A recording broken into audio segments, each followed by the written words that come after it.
Hello, everybody. You are listening to the Mary and Joe Show with your host, of course, Miss Chronic Chronicles, Rachel Raw Truth, and the Mary and Joe Show, Rachel Raw Truth, as in the voice, as in the YouTuber, as in the solo show today. So if you guys are listening, thank you so much for joining me today. I am actually on my own tonight because my co-hosts are busy. And so we are going to follow up where we left off yesterday on our fantastic conversation about the great land of Parachute, Colorado. So if you guys are listening today, thank you so much for joining. Today we're going to just kind of be stringing around, looking at some old videos. I don't know if you guys can see the background. Let me see if I can show this overlay. Let's do this because this is not the best view. Let's see what we're going to do. We're going to play with the dirt today. We'll go with the dirt and the land. So yes, let me put this. I like the clouds. I like the clouds. All right, guys. So if you got your Mary and you got your Joe, awesome. If you're listening on one of our platform podcast streaming, we have so many, by the way. I don't know if I showed it on here. I need to add that in. Let me actually see if I can share. I am going to add it in here because it's important for you guys to understand you can see us on many platforms. I screenshotted it the other day specifically so that if you guys are interested, here we go. I'm going to add it to the screen right now. Hopefully it works.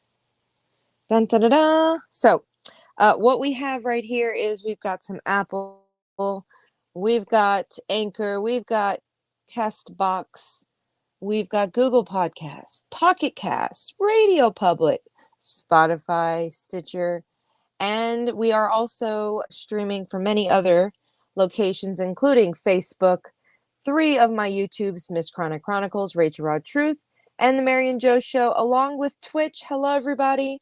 I'm going to get better at seeing your comments, but please leave us a comment.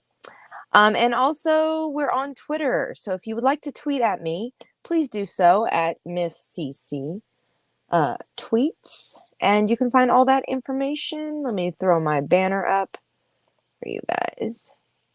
So the ticker does have all my information of my co-host too. So hopefully you guys will enjoy tonight's lovely show and tell of awesomeness. We are going to be showcasing more of the PDF from yesterday's episode 1 of our Wild West episodes of Western Slope, Colorado.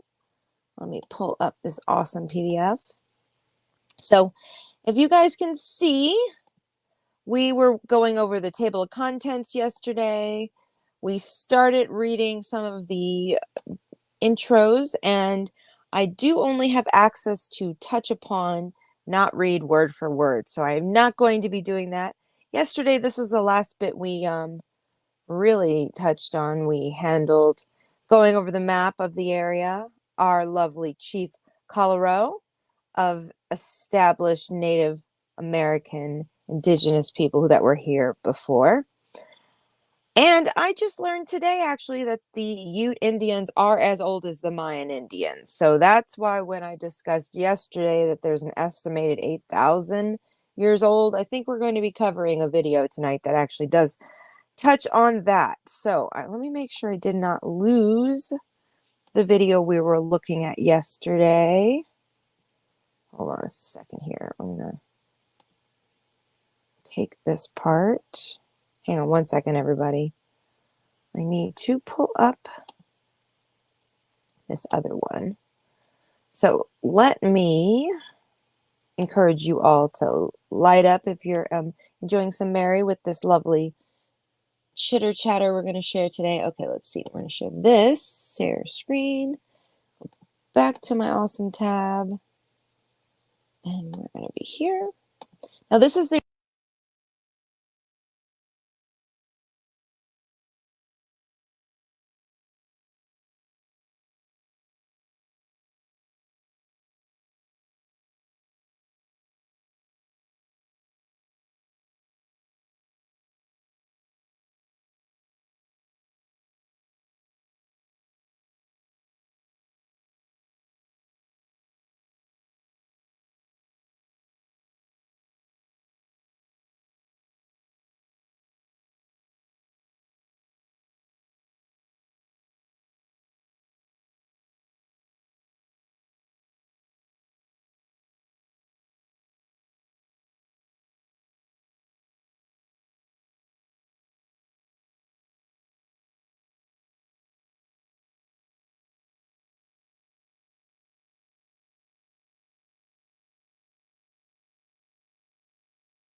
4 directions from around there. We have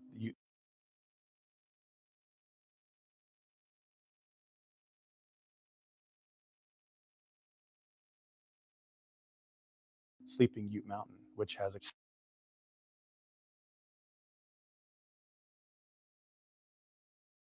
story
behind itself as well. It's a sleeping Ute warrior that died in battle, and where he died, the Earth Creator created a mountain around him and rose up the mountain, and our Toyac community sits at the base of that. The creation story and the relationship our Ute band with other Ute bands and other tribes started in that area. We have stories of the elephant, we call them the Arapid. That was, we think, was the mammoth. By the time Europeans came into this country, all these animals had become extinct. Like Colorado is our homeland. We're the longest continuous inhabitants of Colorado. We've always said we've been born here. We were raised here. We are the only tribe in the United States that does not have a migration story because we were born here. But the Ute traditional hunting ground, traditional traveling area for all the Utes was as far north as up into Wyoming, and significant hunting areas that are still today in Rocky Mountain National Park and Estes Park, all the way down to Garden of the Gods in Colorado Springs, all the way into the Four Corners in Utah, northern New Mexico, and northern Arizona. The Utes were called the mountain people, the people of the Shining Mountains. And we were very nomadic, and we relied on a lot of the connection with the mountains, and a lot of the areas that we hunted and fished and gathered were in the mountains in Colorado. Historically, there were thousands and thousands of Ute people. They lived in the mountains, and I claim the Rocky Mountains from the south to the north because that's where our people lived. They developed a really acute sense of internal geography. They would move from place to place, from the Great Basin of central Utah into the Rocky Mountains and out onto the plains at different seasons of the year, looking for different resources. They hunted deer and other big game. They hunted waterfowl and ducks. Sometimes they fished. They hunted bison on the Great Plains. They're survivors of harsh environment, migrating with the animals and going to where the food source was, harvesting berries and digging for roots, and they were survivors, they were workers. The Ute people were so adaptable in traveling through the Rocky Mountains and the Great Plains that our modern highway system simply overlays ancient Ute trails. Hello, everybody. Can you hear me okay out there? Hopefully you can. I'm sorry about that. I'm doing this on my own tonight. We've had like a massive amount of burps, so I'm sure this is the episode of early episodes we're going over parachute history and Battlement Mesa, Western Slope, Grand Valley, the western side of Colorado. I started the episode yesterday, and I do want to welcome all the listeners, especially one of our wonderful listeners, regular visitors, UFO, fact or fiction. Thank you so much for joining me today. Really am happy to have you here. I haven't dove into our awesome PDF today, but we will be introducing more of that today. So I am going to be going back and forth explaining about Colorado's history, the western side especially. We will obviously branch off into Denver and other places in Colorado, but mostly the heart of this podcast series is to cover the area that I live in. about, I don't know, 3 or 4 years ago, I started doing research on my town. So it kind of opened this whole perspective for me to understand that, it's not just important to understand the little bitty bits of my culture, but to understand all the minute parts, including even the Indians' perspective, the indigenous people that were here many centuries uh, before us, my white blood ancestors. So tonight we are going to be reviewing a whole host of videos. I'm probably going to make this one a really long one. So if you guys are listening, I hope you're comfortable. I'm glad you're enjoying it. I really am. You're so awesome to join me. Let's see. I'm not seeing. There it is. Hi there.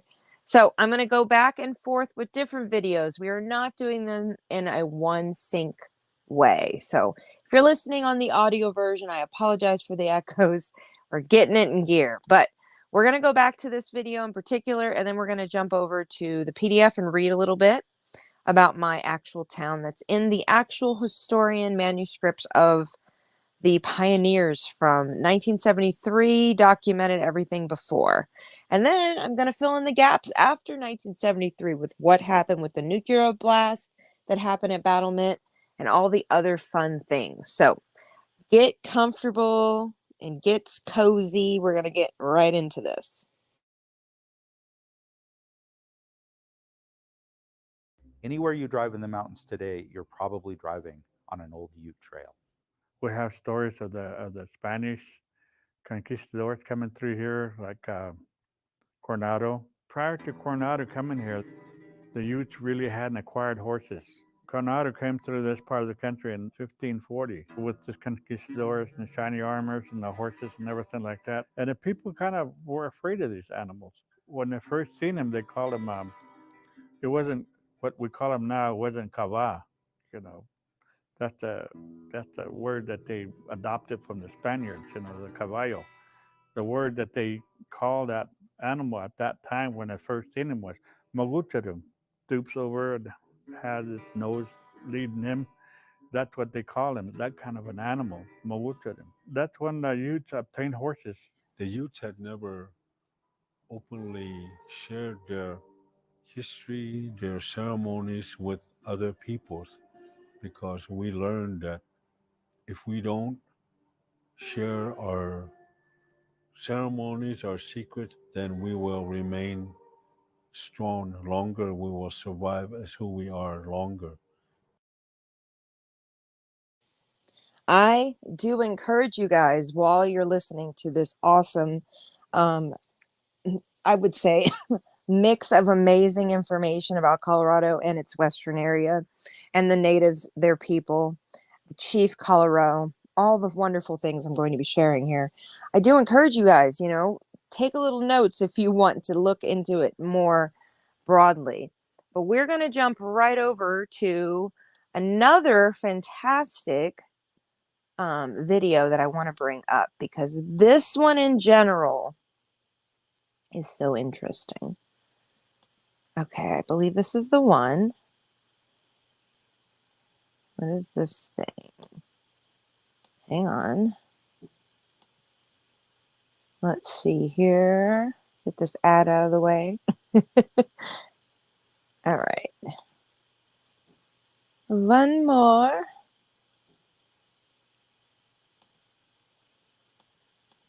Okay.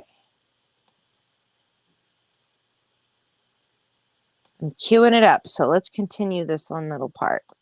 The point of that in the past was that our enemies could not defeat us because they didn't know who we were. They didn't know what to expect. Culture and heritage, preserving the traditions, is really important because it's a foundation to our Native American culture, our spiritual beliefs.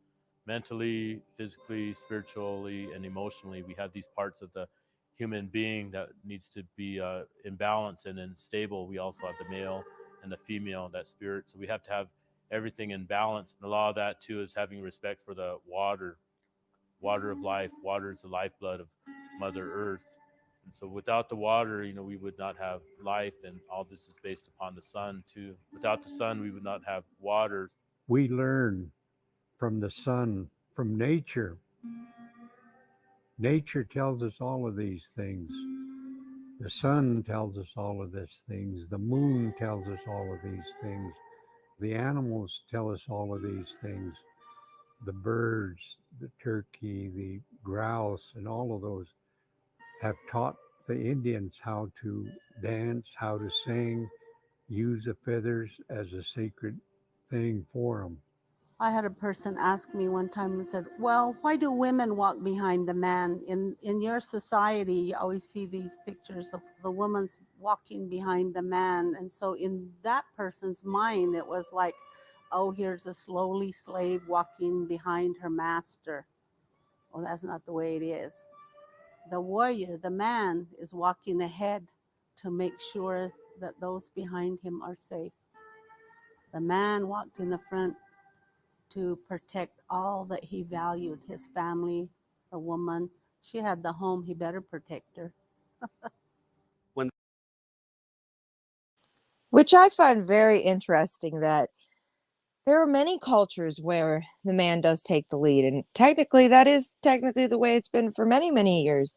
I think, what is it? American society is really the only one that would argue with that, which is really hard stretch to understand why that in America, where Native Americans, indigenous people are really, I mean, follow most of the culture everywhere in a respectful way. But us as Americans in New Age time, it's just such a weird demographic. When she said that, I was like, wow, it really does touch a nerve. But I do want to really hit the nail on the head when I really express that this video, probably along with the other few that I will share tonight, really just give an eye-opening approach of how strong these people were, how much they love their land, and truly how really sad it is how most of it, all of it, through time was just snatched from underneath them. They started recording time, anthropologists and people that were studying the land when they came here in the 1300s, 1400s, there was a bear dance. And so they could state it as one of the oldest, but I would say that there were many older dances that may still be going on today within the other tribes. But for sure, the bear dance was here. So there was a hardship between the United States government and a lot of native tribes that was similar to the time when they did the ghost dance. And the cavalry or the government at that time was fearful of that dance because they were thought that they were performing that dance so that their buckskin was bulletproof. And it scared them because, it was supernatural, I guess. A lot of the ceremonies was banned. And the reason for this, from my perspective, was that it was threatening to the government. As soon as they hear the drums, immediately the European people say the Indian people are on the warpath. So they banned a lot of it. And a lot of these ceremonies that was banned, a lot of the people did it under the blanket, meaning that they did it secretly in the mountains or wherever they thought they might not be watched. When I heard this part, I was like, wow, me and my co-hosts, Marie Tarot 504, they're not joining us tonight, or T2Key Rue joining us tonight. But if you guys are interested in a very deep and very meaty conversation we had a couple of weeks ago, about a week ago, on spirituality, we really did talk about the meat and the bones of where like cultic traditions had to literally practice their belief systems in hiding. And I really do believe it's indigenous people. It's the oldest of the oldest cultures and beliefs that really do have to practice in hiding. I mean, there's a lot more in the 1900s we could say, even when the Nazis took over and Jews were persecuted and whatnot.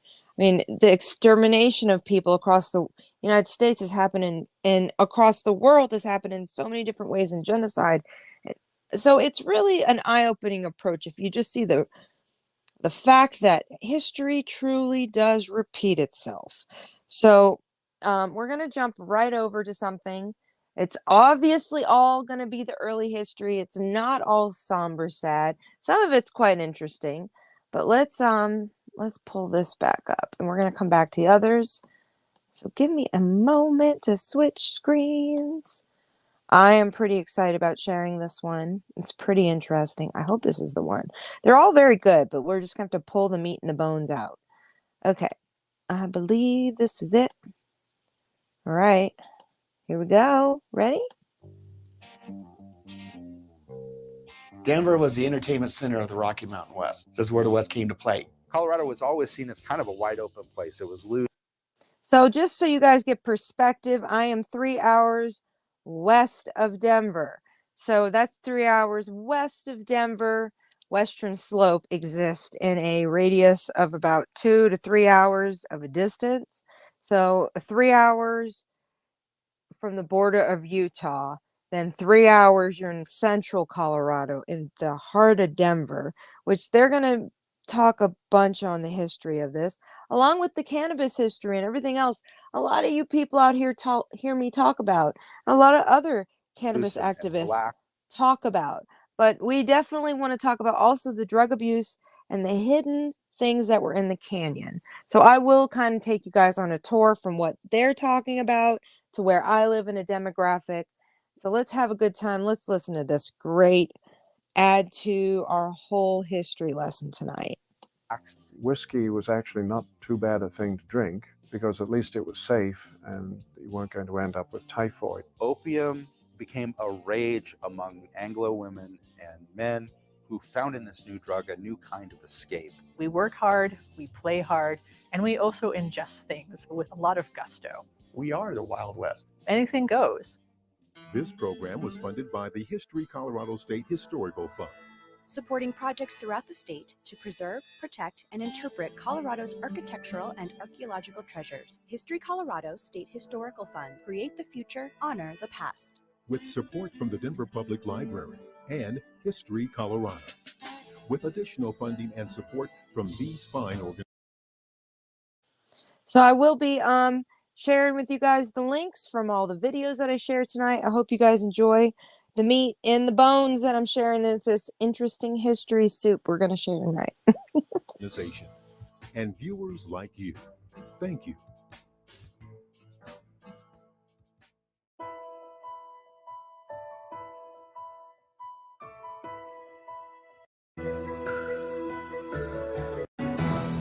In the mid-1800s, America was expanding rapidly into the West. We were industrializing. We were fighting a national crisis over slavery. And America, in many ways, was a wide open country. People associated the frontier with freedom, with not really having a lot of laws regulating social behavior. There were not strong rules or regulations, and sometimes it felt like anything goes. The West was always a safety valve for the East in American history. If you got behind on creditors back East, you just went West. Committed a crime back East, robbery, even murder, just go West. So we had more than our fair share of undesirables out here in the gold rush. After the prospectors, I find that very interesting because if you guys know what is the 1970s and I would say on, Florida became that place. So if you see the turn of events of new places in the country that were like hideouts and to get away from predators and crazy things, there's all these. We'll talk about Florida because Marie Tarot has lots of history in that lovely state. So we can talk about all the funny things and interesting things, even about the cannabis laws out there too. But let's get back to the point here. It's interesting because if you think about paving out the way and what they're going to elaborate on when it comes to the gold rush and how drugs were not controlled as much as they are today, everything else. It's such an interesting refresher in our true history in America. arrived. The next people to come to get rich were the whiskey sellers because saloons popped up in the Pikes Peak region almost immediately. The very early saloons that started out in the West, most places in the mining camps, were very primitive affairs to begin with. They might be just a barrel with a plank over it, somebody selling alcohol from the back of a wagon. A lot of mining camps were transitory. The people might be there one day, they might be gone the next day if the strike gave out. So this way, the bartender could throw his barrel and plank in the back of his wagon and move on to the next promising mining camps. The saloon is a important center of social activity if you're a man. That's where you could go to find a job, you could get your mail there. A place of society. It was a place to meet your friends, to hear the news. You go there to kind of meet other people, kind of relax after a hard day in the mines. If you were an immigrant, you could go to an immigrant saloon to read papers in your home language. You could get a free lunch. So the saloon is a really, really important part of social activity in Denver and other mining towns across Colorado. And of course, everything was lubricated with whiskey. I find that interesting because we're going to be touching on some of the prohibition, the whole way that the waterways really did control America, and the way that alcohol was transported, and who controlled what. So we will also be touching in future episodes of this series on the mob that controlled Denver and the whiskey trade and other alcohol and all the fun things, because it's so quite interesting. I just think it's so alarming too that most people only know bits and pieces and cliche parts about the Mile High City and in Colorado in general. So we're going to wake you up. We're going to massage out the muscles, teach you guys a little something, and I hope you guys take notes. It will be interesting. We'll probably be even doing some Colorado giveaways. I think that would be fun for some of my listeners who would like to get a little something special from the special town you're going to learn about. So if you're interested in something like that, send me an email at RachelRawTruth. It is scrolling at the bottom of the screen. Whiskey is the drink of Colorado in the late 19th century. Whiskey is very valuable. It keeps well. A bottle of whiskey can last a very, very long time, if you don't drink it first. Whiskey could be either made on the premises or it could come from back east. A lot of the whiskey was actually adulterated. It might be watered down in the saloon. It might be actually made in the saloon. And you never really quite knew what you were getting when you went in order to drink. There were a lot of bogus boozes that were made. They'd start out with a barrel of grain alcohol, start adding water, perhaps even river water or creek water, and add various other things like creosote or tobacco or strychnine, pepper, and all sorts of things. There are many recipes for making whiskey. Pepper people. Whiskey was a major part of the American economy in the early 1800s. Farmers who grew grain found that whiskey was an easily transportable and durable commodity that they could ship a long way to market. And so whiskey was considered a form of currency in the United States. And a lot of this unfortunate bogus whiskey went to the Indians also for trading. Whiskey had been used as medicine since the Middle Ages. Physicians had realized that alcohol had antiseptic and analgesic properties. It dulled pain, it killed germs, it kept areas sterile. Civil War medics kept whiskey in their packs as one of their main go-to medicines for wounded soldiers. It was prescribed for tuberculosis. It was prescribed to treat pneumonia. It was prescribed to treat high blood pressure. And it was seen as this drug that cured a variety of ills and could be. I do find that so interesting because they will be touching on cannabis. And if most of you know that cannabis was used way before alcohol was even used like this as a medicine, and even coke was used as a lovely. I was just watching a documentary today about it, how it was put in everything to bring people back. So bring them back as a marketing strategy. So it's interesting as how they explain this in such entailed detail that, put a little bit in everything. It simply just made everything better, but also using it as a trade for the Indians. Now, they don't touch on it as hardcore as we will. And we did discuss in the first episode and previous chit chats about alcohol use, addiction in one of our, I think, first or second episodes on those podcasts. Definitely check out our previous episodes because it's just quite alarming how much alcohol has really been used to keep people, just like cocaine is. Keep them, make them sick, make them dependent, and it's like he said, it was almost an actual currency. It's pretty amazing. Used to treat the symptoms of practically anything. Alcohol consumption is so centered around the saloon, and that's a very, very male space. Respectable women didn't really go in saloons. If they drank at home, and they might drink wine, or they might drink patent medicines, which have a really potent mix of questionable ingredients like laudanum and cannabis, and other ingredients that we later find are actually really dangerous. Patent medicines were what we would call just over-the-counter drugs today. They mostly consisted of a large percentage of alcohol. These had various other additives. In a lot of cases, they were natural, so-called natural remedies such as leaves and roots. But in addition, they might contain things like opium, morphine, Some even included cocaine. Look at this amazingness. Look at this amazingness with history. It's quite incredible, I find. When is it work? I don't know if it's going to pin the message. There we go. I just find it's something we're going to see repeating over and over to the population in time. So there's marketing strategies and all simply in the thinner line of our history everywhere. Had cocaine, and they had a lot of other addictive substances. So these things really packed a wallop. And if somebody believed in dosing themselves with a patent medicine, say a couple of teaspoons a day, they were getting a pretty good jolt of narcotic and alcoholic substances. These so-called patent medicines were positioned to cure all kinds of ills. Anything that ailed you, you could find a patent medicine that was supposed to cure. And so drugs were pretty freely available. If you had an opium habit, you could drink laudanum, which was a mixture of alcoholic spirits and opium that was used as a general cure-all for practically anything. It cured aches and pains, it cured fevers. It was used to treat the symptoms of cholera and dysentery. It was used for feminine complaints. And because it was highly addictive in time, you were drinking laudanum to cure your desire for laudanum.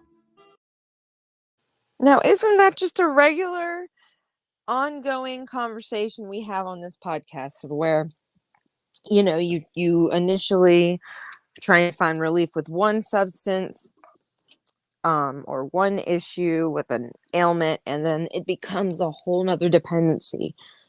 It's pretty incredible. It's pretty incredible how medicine and marketing really have changed the world. A lot of times people would take that just to relieve any kind of pain that they had, including giving it to their children, perhaps teething children. There were syrups and elixirs and things like that that contain an extremely high content of opium and morphine, and that would keep them quiet. In fact, some women who couldn't afford a babysitter would give their child, a young child, say a year-old, big dose of one of these soothing elixirs in the morning, go off to work, and the child would sleep all day. And so children at a very early age either became addicted or sometimes they died of overdoses because their parents cared. Some of these concoctions may have tasted pretty awful. They could add things like rose hip syrup. It would disguise the taste and make it taste a lot better. Women would use this.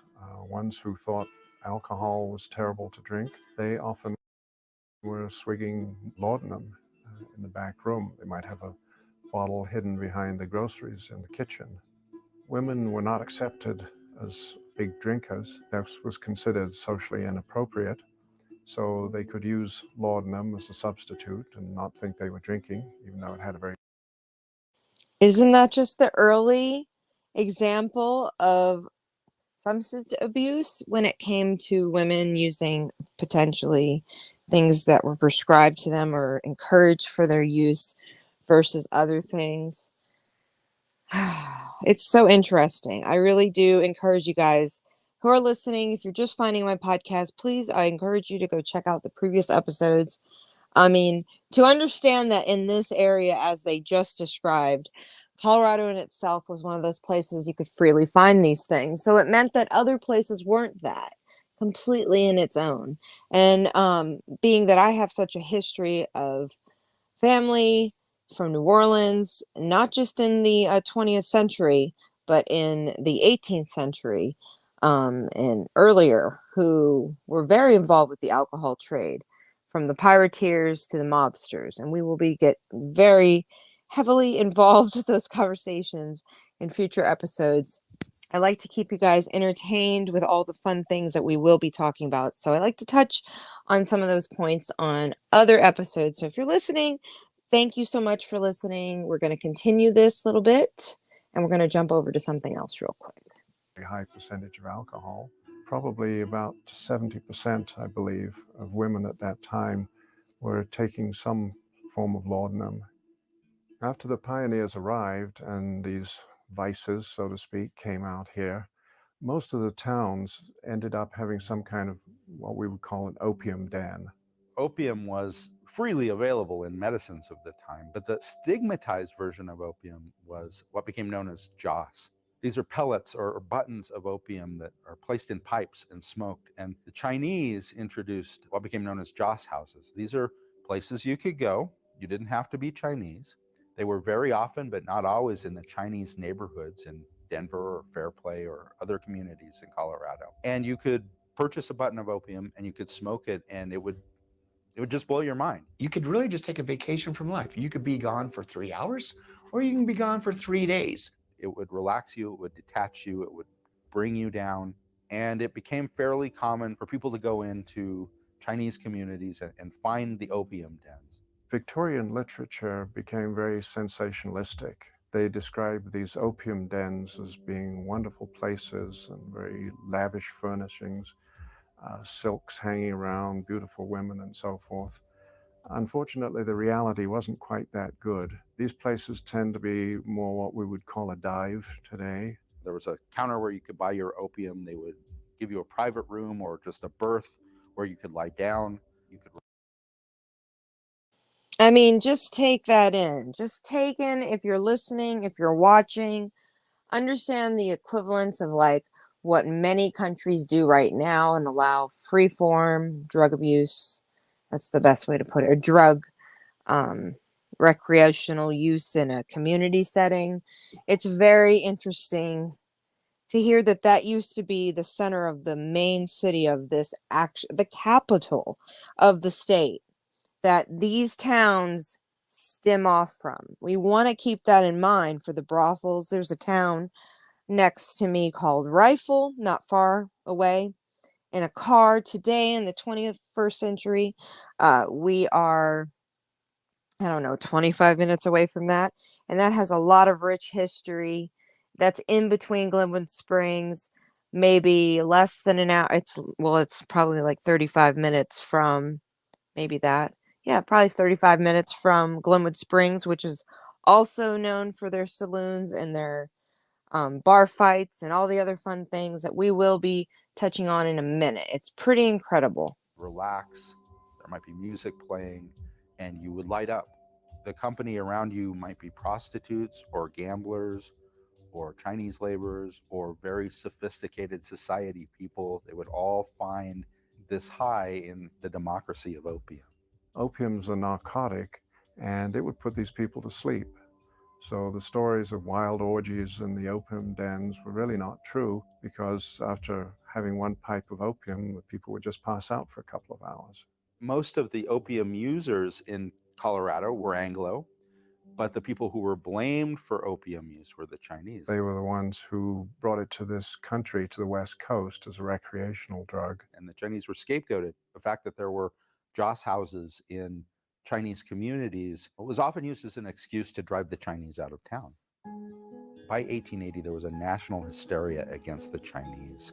There was such hostility towards the Chinese in Colorado and the West because, well, they're very industrious and hardworking. And they were resented because they seemed so alien to American culture. And in 1880, a young man died. The coroner said that he died from typhoid, but he said some of this could have been caused or could have been linked to the fact that he took opium for pain. And so once the newspapers got hold of this, the headlines just flared. And this, of course, roused the population more and more, and there was a lot of anti-Chinese sentiment. On Halloween of 1880, a fight broke out in a pool hall in what's today lower downtown Denver between Chinese and non-Chinese, and it spread into a brawl throughout the city. The brawl was ultimately fed by anti-Chinese hysteria and by a desire to close down the joss houses. in Denver's Chinatown. Well, now we have whites will rampage to the Chinese district. They are beating Chinese in the street. They lynch an elderly Chinese man from a lamppost. They're looting and burning Chinese businesses and homes. And if most of you know about the San Francisco history of the way the Chinese were treated in history, this just shows a repeating cycle even after settlers came in, and basically removing the natives. We also had immigrants come in, and believe it or not, we will be learning about so much tonight, and I'm so excited. I mean, we are hitting the documents, but I don't want to just read out loud. I want to give you guys visuals, kind of set the mood, smell the air, understand the history in a nice little gulp. We're going to jump over to something real quick. I want to go back over to, where is it at? I just opened it up. Let's see here. Dun, dun, dun, dun. All right. So let me stop sharing this real quick and let me pull over here. I hope you guys are enjoying tonight. Let's see here. I think it's this one. Yes. All right. So let me make sure that I have not. I'm going to mute it real quick.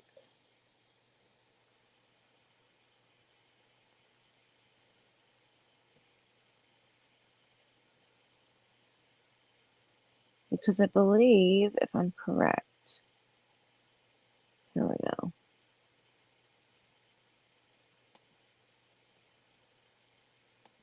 Are able to salvage a good part of our cultures. We lost many tribes, but many have survived. We lost a lot of our cultures in the past, but many parts of our culture survive today. So we are on a path of restoration of our cultures and our traditions. And Native Americans today feel that that was one of the most important things that we can do for our people. All right, that's not the one. I thought that was the one. Sorry, guys. Let me go back over because I want to show you guys the water that I touched on yesterday's. So let me pull that up. I hope you guys are all having a good night. Let me know in the comments if you're still listening. If you're having a great, relaxing peace pipe with me. Let's see here. The original Coloradians. That's a good one. But that's not the one.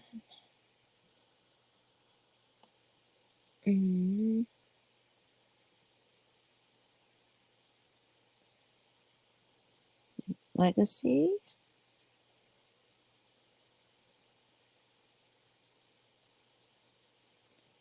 Where's my second video I wanted to feature? Parachute, Colorado.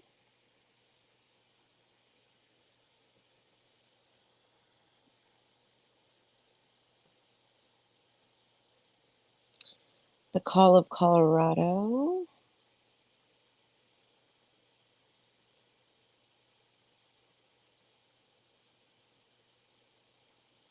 Dinosaurs.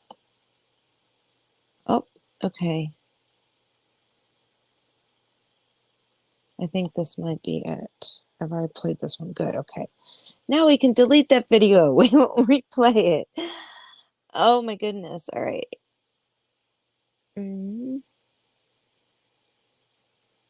we go. Let's see if this is the one. Oh, no, that's not the one either.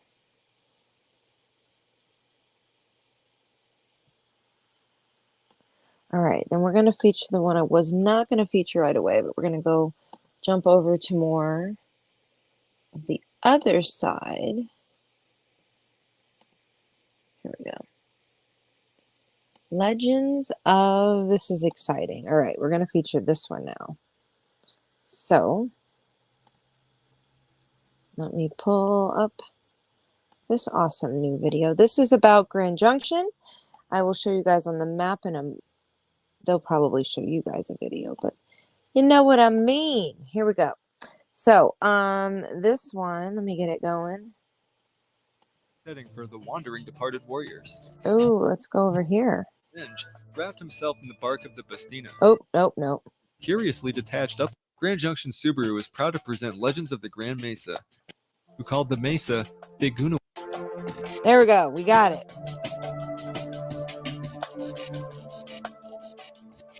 The entire region was a hunting ground of the Utes, who called the Mesa Bigunawad, or home of the departed spirits. The mystic beauty of this curiously detached upland seemed to them a perfect setting for the wandering departed warriors. The Grand Mesa, so the Utes believed, was the home of 3 pairs of great eagles, known as the Bajanieche, or Thunderbirds, which nested along the north rim of the plateau. The white rock slides on the slope at that point were supposedly formed of bones and debris from their nests. These birds not only carried off deer and antelope, but captured Indian children as well.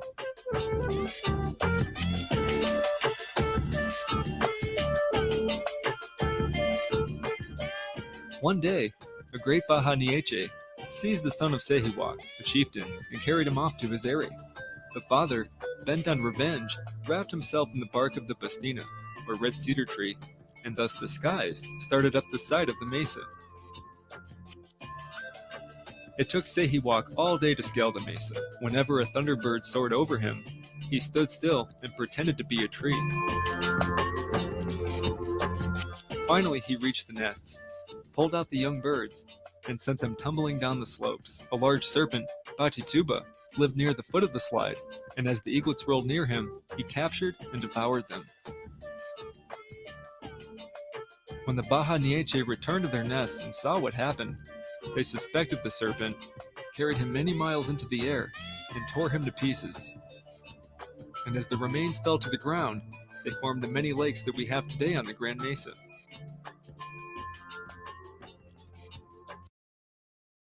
So this is the native indigenous belief of the mesas and how they are formed. So just listen. They will give you visuals. Hang tight, guys. Thank you for joining me. If you're listening on all the platforms we are broadcasting from, thank you so much for listening. I'm going to keep going. We're going to be bouncing through several videos tonight.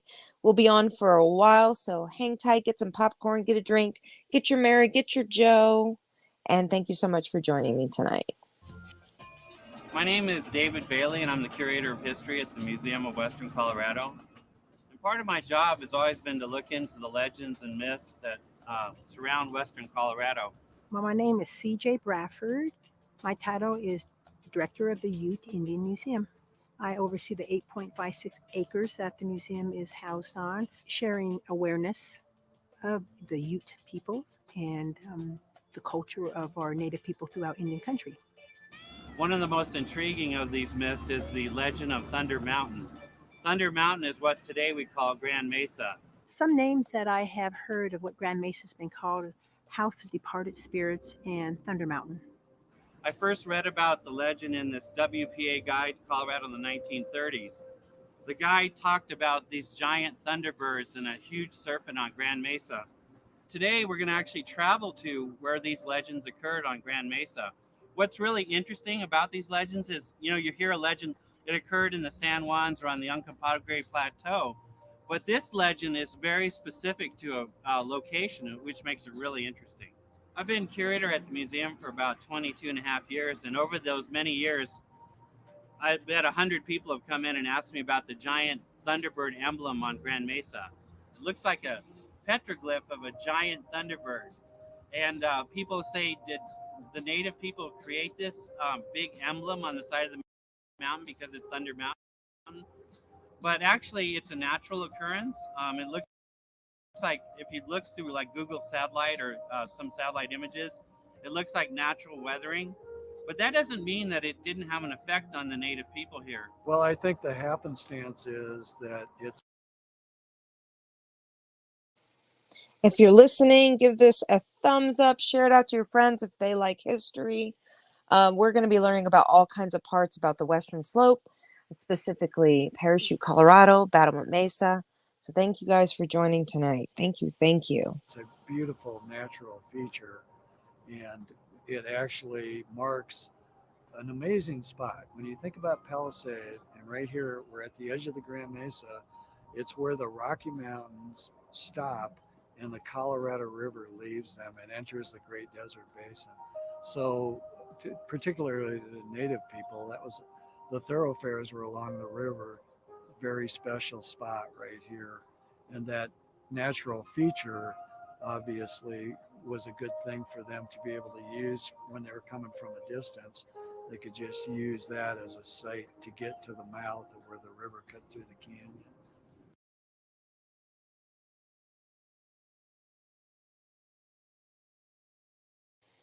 So I'm going to show you guys something very interesting. We're going right back to that video in a second, but this is very important to share so you guys know exactly what I'm talking about. Western Slope, let me give you guys an idea of what exactly the area, what it looks like. Here we go. So it's basically this big area. We're basically in this little area. Western Slope in general is this little corridor. And Denver is in this big area. So when we were talking about the brothels and the opioid and all the other things, you know, they spread out, but there was a lot of little homesteads that were already coming about.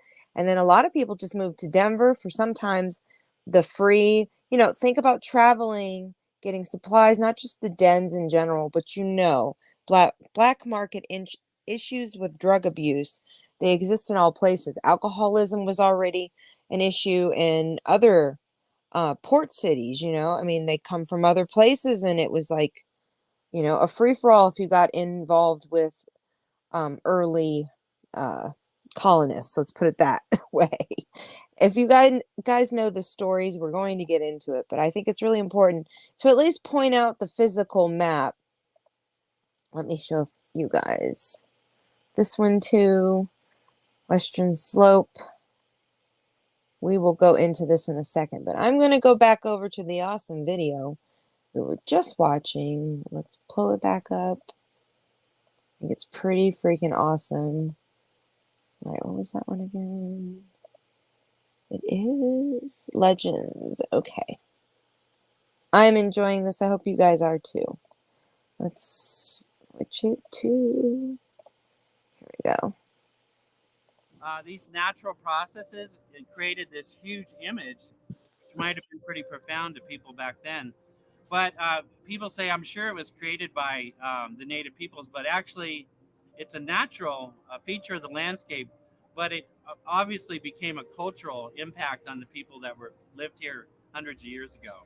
Through the museum, I was given some wonderful stories. And one of the first ones I think I remember was Elizabeth Harris, who owns the Harris Ranch. As you come up into the town of Mesa, there's a big barn there. She said that when she was a kid, that her next door neighbors would not allow them to play with the kids next door. And years later, she ran into this woman. They were on a long train trip and they got talking. And the woman told her, well, you know, my dad kept horses for Butch Cassidy. And the reason that we couldn't play with you kids was he was afraid that Butch Cassidy and his guys would come through wanting horses and that you would see them. So that was kind of one of the first stories that I collected on the Mesa. Well, the Grand Mesa is prominent in southwestern Colorado for its skyline. And it was not that long ago, it was the home to many Ute bands. The Grand Mesa, of course, has its own stories that the Ute people, they have their own names. For Grand Mesa, you know, it was not that long ago that the Ute bands, that was their home, where they lived, they traveled, there was, they hunted, they food gathering, a spiritual connection that they had there.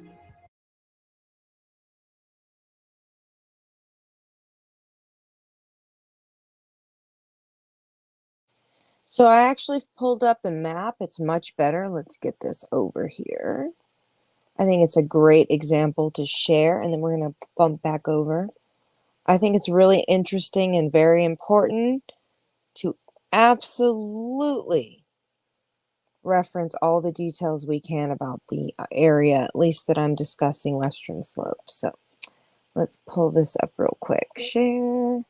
So as you guys can see, they are discussing Grand Junction, and Palisade was the mountainside that you guys saw. Let's see if they show some nice little mountainside views. I don't think they. Come on now. I know you got your fruit, but your mountainside's gorgeous. Anyway, then Parachute is in between Debec, which Debec is a French settlement. We will talk about that in future episodes because it has everything to do with the story. And if you guys are learning about Western Slope, then oh my goodness. Rillison is the town, much like 15 minutes away, shorter to us, longer in general. Rifle is the little old saloon town. Silt is where Doc Holliday was buried, I believe. Newcastle is where there's a large mining catastrophe and also a 1990s fire in the mountainside with Glenwood Springs and other things. It's a very beautiful place. I will take you guys on a tour through the area, including a friend of mine gifted me a couple of months ago a drone. So in the future, we will have some nice footage to share with the story that I am telling here. Glenwood Springs is where the teddy bear was actually created, thought up, created in supposedly the Hotel Colorado. So we will talk about that awesomeness, and I have a local who will probably be sharing the story of Glenwood Springs and the hotel and the fantasticness of the hot springs and all the fantasticness. We'll be sharing with all the town as you see. Now, as you can see, it is very vast. So like most of my episode, a few episodes ago, me and the lovely Marie Tarot 504, my co-host, were discussing that, there's a big possibility that there's lots of homes that have not been fully found up in the high peaks that could be extremely old settlers, pioneers, bones that we haven't found yet. It's just the way the vastness of our land is. And, there's a lot of beautiful things about Colorado, but there's a lot of sad things about Colorado. Right now we have fracking and whatnot all over the state of Colorado. There are places that are protected, but it's just a reality. So if you think about like the Ute Indians, they had all this land at one time as theirs. And if we pull ourselves out of here, let's give a perspective. What we learned in our last episode is that basically the Ashley National, here you go, the Ouray Reservation is technically the area of land that's protected for the Ute Indian. But we will be learning tonight. I don't know if they share maps as well, so it's better to go ahead and show you guys. The Ute Mountain Reservation is near Cortez. The South Ute Reservation is near Durango and Pagosa Springs. We have the Navajo Reservation. I don't think this has anything to do with that one. So that's really interesting. They bump up against each other. So yes, if you guys have ever been in these areas, please comment below. I love to hear, what was your experience? I know that I've been in other states and accidentally went through reservation land. It's very interesting because it is like a long corridor. You don't see much. Everything's pretty much protected if you're not welcomed into the gates, obviously. But yes, I think it's really sad to see how much we learned in the last episode that the country really, if you think about it, how vast is this, all right? And we have most of this area, if you guys can see that, of Colorado and Utah, that basically all this used to be sacred. It's pretty incredible.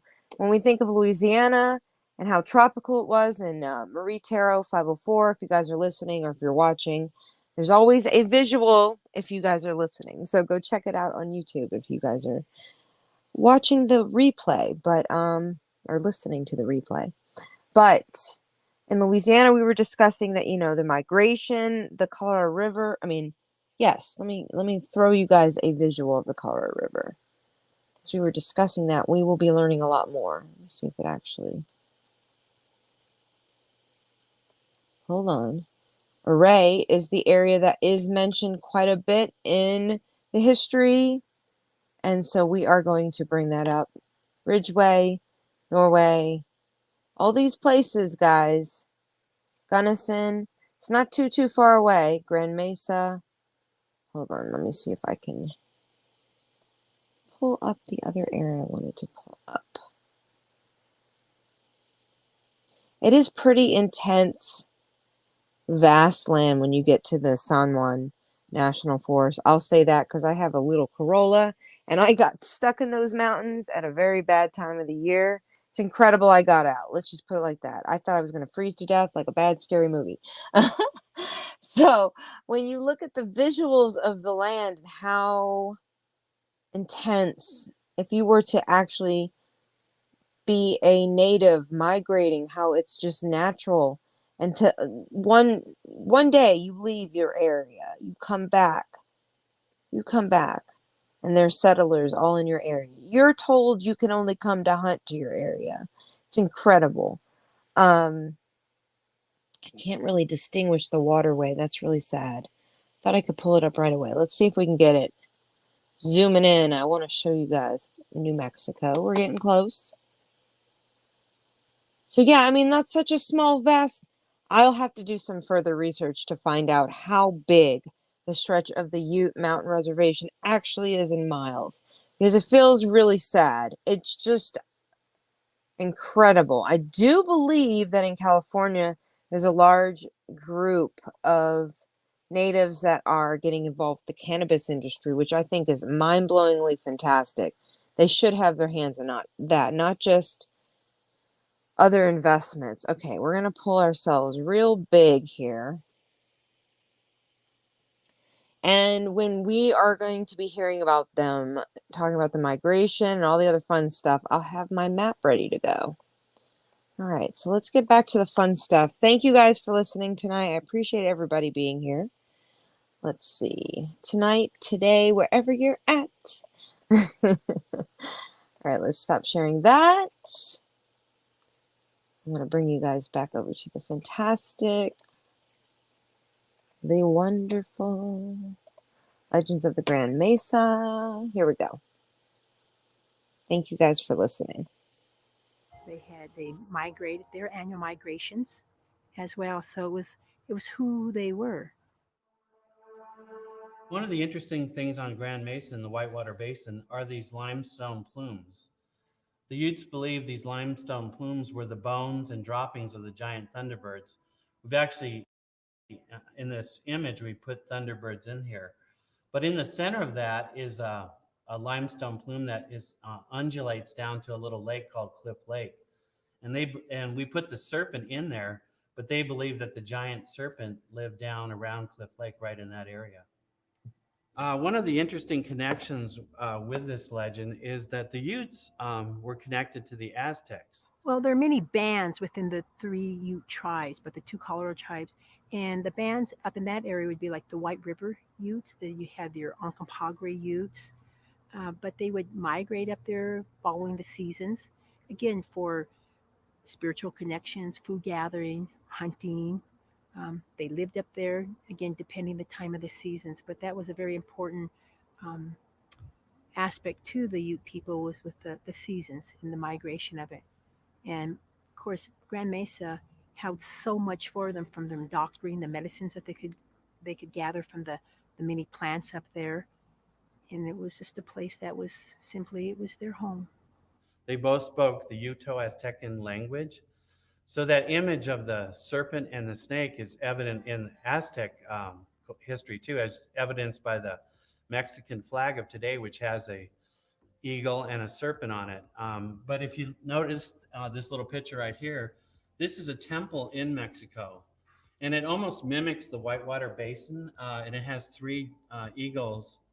And this is called Malinalco. It's 70 miles south of Mexico City. But they built a temple with the eagles, and also the entrance is, over the entrance is a large serpent and it looks like one of the eagles is about to be swallowed. But it's interesting to me that the Uto-Aztecan connection is still there through their legends and culture, even though they're 1,800 miles away. They still all came from the Great Basin in the Southwest. And they had the similar language and also had a lot of similar legends, including the eagle, or as we call it, the Thunderbird in the Ute legend. I find that so interesting. It proves the point that, like, the land that you think that you're on, us, the people who migrated as white people born in from European blood, mixed cultures, okay, finding ourselves in this amazing culture that was gifted to us by the natives, not gifted in a pleasant way. So when I heard that, I was like, wow. Like, I have so much more respect for the land even further, because I have so much more respect for the people even further, because they weren't just people who, as you all know, were wise and spiritual and had such an intuitive knowing of because we all know, as normal American, domesticated, 21st century people, we all know that culture is finite. We don't always know what's happening next. We're not always sure what's going to happen if the power goes off because, they're fixing a power line or something. Life's so fragile for us these days. To imagine that the native culture came from such far stretches to do certain spiritual worship. I mean, you have to listen to the last podcast to really understand the context of some of my words tonight. But truthfully, I think this podcast will give such a good summary, and we're going to be rolling. Keep hanging on to the fantastic content I'll be sharing tonight. These are just bits and pieces of explaining the history, because we can't just talk about parachute battlement. We have to talk about we have to. Mesa allowed Native Americans to kind of follow the eco zones with the summer and go up and down. So even though, people say, well, they didn't live in the valley. Well, yeah, they lived in the valley, but they lived up and down from the valley to the top of the mesa. What they're doing is they're utilizing the ecosystems and trying to create, food and shelter for themselves. So they followed the seasons up and down the mesa, most definitely. We know that. And with the fishing and the game up there, we already know what the game hunters took out of there when they first showed up. The Utes had a much smaller impact because in this whole area, maybe only 3,000 Utes controlled most of western Colorado. 3 to 5, maybe 7 at the peak. So they weren't desecrating the land until we came, and we, as we'll learn very soon tonight. Another thing that we don't think about is the waves of disease that came out pre-white man contact. We really don't know how thick their culture was as far as population density. I mean, people can make all kinds of guesses, but the truth of the matter is we don't know. We do know that when the whites showed up around the Denver area to mine gold, Uray was basically a sub-chief, and he went over there and looked over the edge and went, holy smokes, look at all these people, because his band was so small. And then he tried to a series of at least 3 or 4 treaties. They just kept losing land. At first, they owned everything west of the divide. Then they chopped out the San Juans because of gold and silver being found. And then the Ute massacre, kind of a misnomer, it really precipitated there. It was a good excuse to get them out of here. But even up into the 1920s, there's still lots of evidence that they would come out here on hunting trips. And indeed, in the 1918 range, I think it was, they were starving to death on the reservation up there because of corruption, and they never got their supplies. And a bunch of them just left and walked all the way to South Dakota. Others came right down into Douglas Creek, and I'm sure they were down in this area. I've been coming up here since probably like 2008. I was really interested in the Ute Thunderbird legend. And I've always been the kind of person that would actually go, I'd like to go to the site and see where it happened. And what's unique about this area is that it's site specific. the Ute legends of the Thunderbirds and the giant serpent. You can actually go to the spot where it actually happened and where the nests were for the giant Thunderbirds. So I think when you get up on Grand Mesa, it's always like you're on an island unto itself. I mean, it's surrounded by desert, but when you get up there, you have beautiful lakes and vistas and wildlife and wildflowers.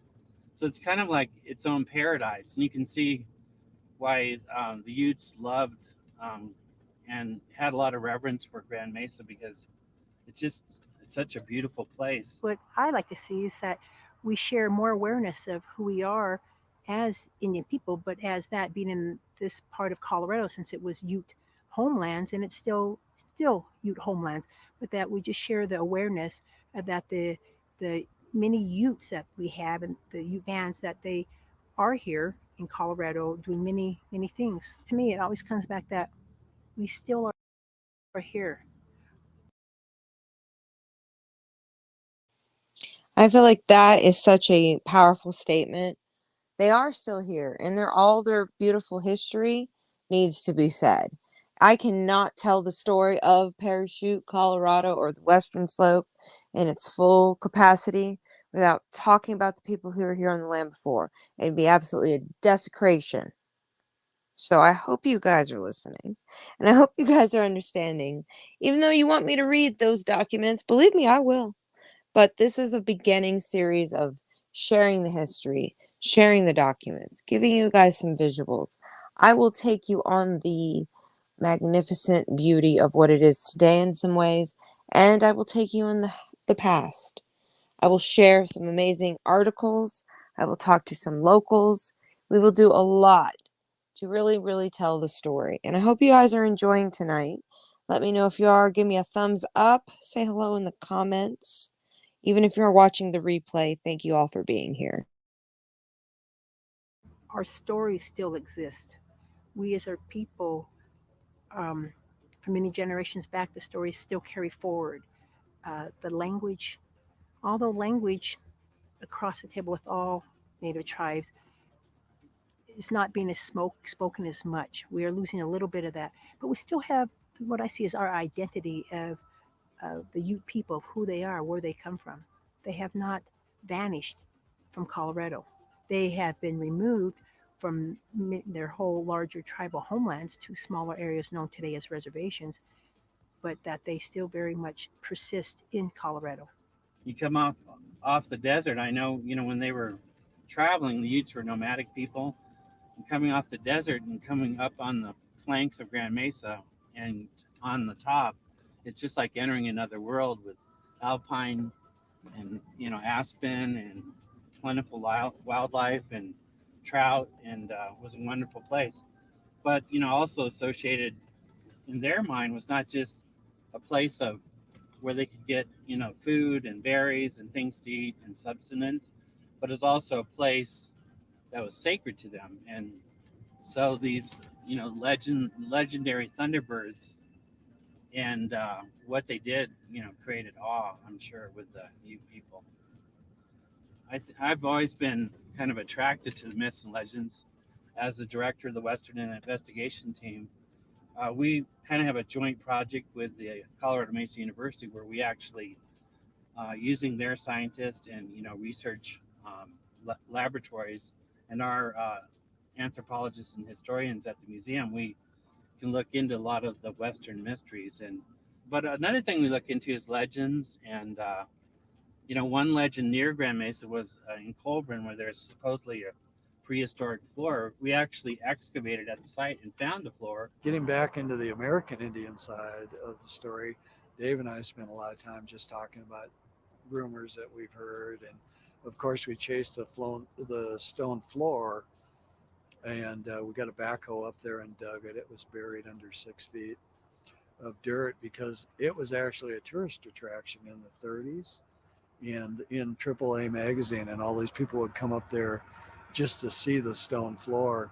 And the guy had found it because he was digging an outhouse, and he got down, he hit the floor, and he decided, well, now it'll become a root cellar until I figure out what this thing is. So he dug this root cellar, And on the floor of the root cellar, you found Indian artifacts, which were displayed at the liquor store in Colburn. And where they disappeared, no one knows. And what they were, there's really a few oblique, descriptions. And when we went up there, the thing was actually buried under all this dirt because the previous owner had got tired of all the tourists jumping the fence and going in the root cellar, and so he just buried the thing. And Which is really funny because if you think about it, that shows the disimportance of history in the Western Slope area, that they were just about making their own homestead and moving forward. That we will hear lots of stories from lots of different places, including mostly the PDF that I'll be reading. But I do feel like it's an important thing to understand that, now us in this 21st century are looking back at all this and going, holy crap, this is, wait, take a minute, digest how lucky we are to have these things to see, and in different areas like where I am from in Louisiana, things are disappearing. Here, some things have not even been explored fully, are discovered for the next 200 years. We don't know yet. So it's pretty miraculous. I love sharing all this with the community. If you guys are listening, thank you so much. I see all of your thumbs up on Facebook. Thank you so much for joining me. So we'll get back to finishing up this and moving on to the next fun things to learn about the area. Dave and I and Rick Duget went up there as part of the Western Investigations team, and we actually figured out where the floor was, dug it up, exposed it, tried to determine what we were seeing. Now, the interesting thing about that floor was it's on the same meridian as the Chaco Meridian that comes up out of Chaco Canyon. And so I think even though we took it as far as we could digging, there's a lot more to be thought about there as far as what that mystery was and how long ago were they doing that. Was it, if it was contemporaneous with Chaco, that'd be like over 1,000 years ago. I'm almost kind of sad when I get to the end of an investigation because you're always, wow, I solved this or I didn't solve it. But I think the thrill is the ride where you're actually, doing the investigative work. And when you're looking into like the Thunderbird legend, you find text and, get oral histories and, anything you can find about it. A lot of cultural landscapes like Grand Mesa is 2 giant promontories, and a lot of Native American mythology has to do with twins or 2 promontories or 2 towers, or so a lot of the stories of the two hero gods, a lot of the mythology from the Mayan, the Aztec, and the Ute-Aztecan. The Utes are related to the Aztecs. The Aztecs always had twin temples of the water god and the fire god.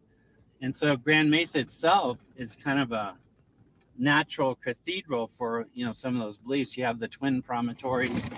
You have this island unto itself, this kind of Shangri-La that, when you come up here, people are just amazed at how wonderful a place it is. So it doesn't seem that far-fetched to me that there would be wonderful stories and legends attached to such a mystical place.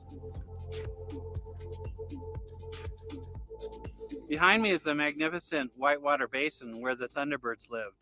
You can see the giant plumes of limestone were represented in the myth as the bird droppings and bones of the creatures that the giant Thunderbirds had eaten. They had 3 large nests on the edge of the cliff up there, and then below on this flat space was actually where the serpent lived. And you can imagine in the mythology the serpent looking greedily up at the nest with the little eaglets in there, the baby Thunderbirds, probably as big as a school bus. And I've heard different stories of how big the Thunderbirds were, but it seemed like they could be from 60 to 100 feet tall, which would be pretty amazing to see. But the Whitewater Basin is in a kind of a horseshoe shape, just like that temple in Mexico where they have the eagles along the edge. And it's interesting to me that it almost has the same shape as, that temple constructed in Mexico in stone. But what's really interesting to me as a historian is a lot of times when you hear about a myth and legend, they say it's somewhere in the San Juans or somewhere on the Uncompahgre. But this, you can go specifically to the place where they said, you know, the legendary occurrence happened and see it, which is amazing to me that you can look over and see the plumes, the limestone plumes, which were the bird droppings, and imagine where those great nests of thunderbirds were.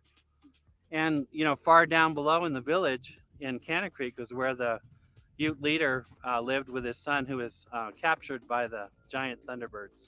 The Ute leader, Weasel Bear, and his son were camped on Canna Creek. While Weasel Bear was away, a giant thunderbird grabbed his son, took him to the nest perched above that white plume, and devoured him. Weasel Bear was angered and, dressed as the sacred cedar, climbed up the sheer cliffs, got to the nest, and rolled all the eaglets off. The eaglets rolled down to Cliff Lake and were devoured by the large serpent that lived there. When the eagles got back to their nest, they were enraged that the eaglets were gone and suspected the serpent. They flew down and grabbed the serpent and flew high above Grand Mesa. They tore the serpent apart with their talons, and the pieces of the serpent fell thousands of feet and hit the ground so hard that it created the 200 lakes on Grand Mesa. We all have creation stories of who we are as people. There's also, besides the creation stories, talking about the Ute peoples, the 3 Ute tribes. Amongst all 3 of them, they have the Ute bear dance. And that's very much integrated into them as who they are as people, their culture. And with that comes the story of the bear dance. Well, the bear dance is held every spring, and it's held individually amongst the Ute tribes in Colorado and Utah. And that's when the bear comes out from hibernation. And with that, they celebrate with the Ute bear dance. Another enduring legend of Whitewater Basin is the story of a lost Ute cave. It is said that the early leaders of the Ute tribe met there in secret. It's recorded in the 1940s Forest Service records that E.H. Stewart, an early Grand Mesa historian, had heard and recorded the tale and actually looked for the place in vain. As you can see by the sheer cliffs and hundreds of feet of sheer cliffs, it would almost be impossible to find the cave. Some people speculate that you dropped down through a small crevasse and went into the secret cave. But the landscape of Grand Mesa has changed dramatically over the last several hundred years. There's been a lot of landslides and a lot of changes on the edge of Grand Mesa, that perhaps the cave has been destroyed or is no longer there. But which is such the point I've been making this whole podcast. There's so much in so many different like mind-blowing areas, and who knows what that still hasn't been explored fully yet. And that's a good and a bad thing. It's a good thing for the culture, I think, to keep some things not fully, but also for us to completely understand their culture. Yes, I think it is important to find it. So I'm trying to keep an open mind to, you know, some of the sad realities that, as we all have heard through the first and the second episode at this point, the Ute people, unfortunately, you know, had to keep a lot of their history secret, which means also where they probably migrated. And as we've learned at the beginning of this episode, that most of the interstate was the same trails that the Ute people took their horses and their harvest and their people and their children and all their things, their homes, their whatever, and with their horses went down those roads. So it's pretty amazing now when I take the interstate forward in my life. I'll always think of, you know, the winding trails were not just fully blasted caves from the white men who came through and said, we want to put a railroad through here and whatnot. We will learn more about the Glenwood Canyon because it's quite a history lesson in its own. And we will be learning about that in about a moment here. So hang tight. But that legend persists that long ago, the Ute leaders met in Whitewater Basin at this secret cave. I absolutely encourage you guys to go see the Grand Mesa. I will be showing videos very soon about that and photos. We'll be going over so much about Grand Mesa from my own experience and other probably token talks and whatnot with my fellow podcasters. So stay tuned for those fantastic shows. The story of the Thunderbirds has gone from oral tradition to printed books, and one of the best authors is Muriel Marshall, Grand Mesa's Island in the Sky, that has a unique story about the Thunderbirds in here. And it's been fun for me as a historian to see that transition from the early first recorded story in the WPA book until modern publications. A lot of travel books include the story of the Thunderbirds in their visitor information to Grand Mesa. Thousands of visitors come up to Grand Mesa each year to see the splendid scenery, but also they have a new story to take with them. A lot of travel blogs, travel magazines, and a lot of internet stories talk about the legendary Thunderbirds of Grand Mesa. So I think the internet has definitely aided in the story, and people are interested in coming to see the sites. But on the Land's End side, a lot of visitors don't know when they're over there that most of the Ute legends occurred on that side and not over on this side towards the visitor center. But I think it's kind of interesting that the internet, with all its blogs and travel logs, a lot of people always include that story, that kind of fantastic story about the Thunderbirds in their journeys across Grand Mesa into Whitewater Basin. I mean, it's an incredible scene to look down on the Grand Valley and on the Canna Creek side. And I think also when you're standing there looking down, you realize all the legendary tales that occurred around you, including the Thunderbirds, and possibly ponder where that secret Ute cave is. To the Utes, Grand Mesa was a place of legend, but also a place of life.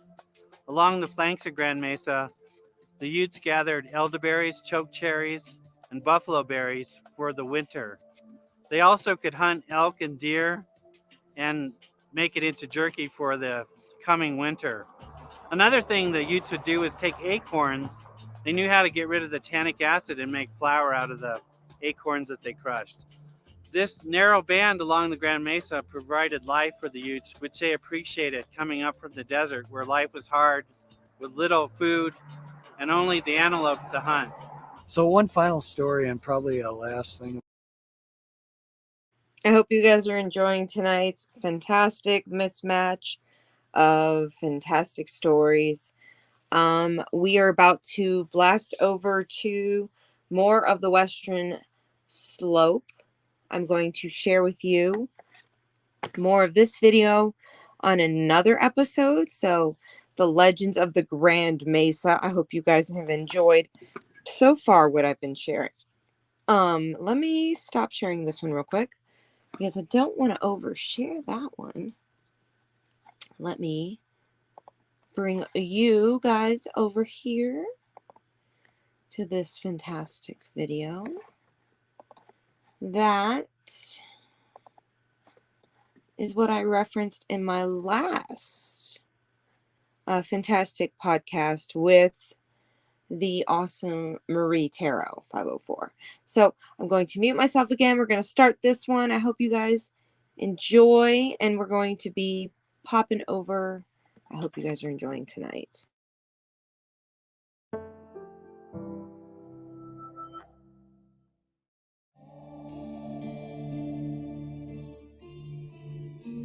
Colorado has been blessed with a wealth of water and more than 2 centuries of modern settlers.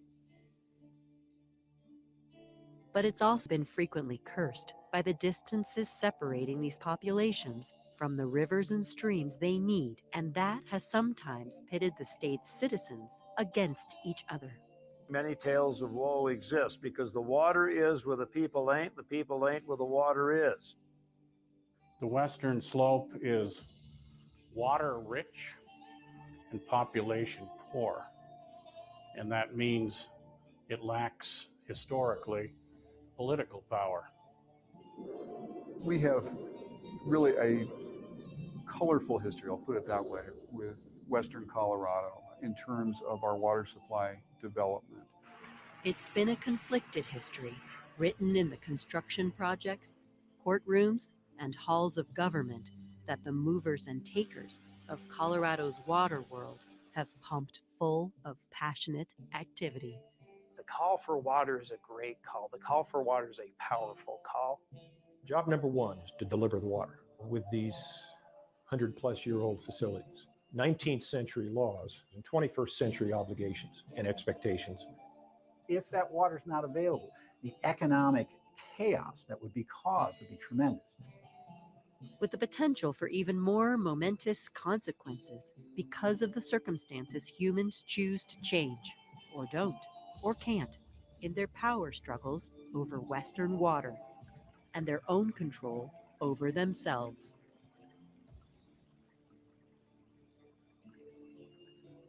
Climate change threatens everything. It changes the rules of the game. The droughts of the 21st century are likely to be very different than the droughts of the 20th century.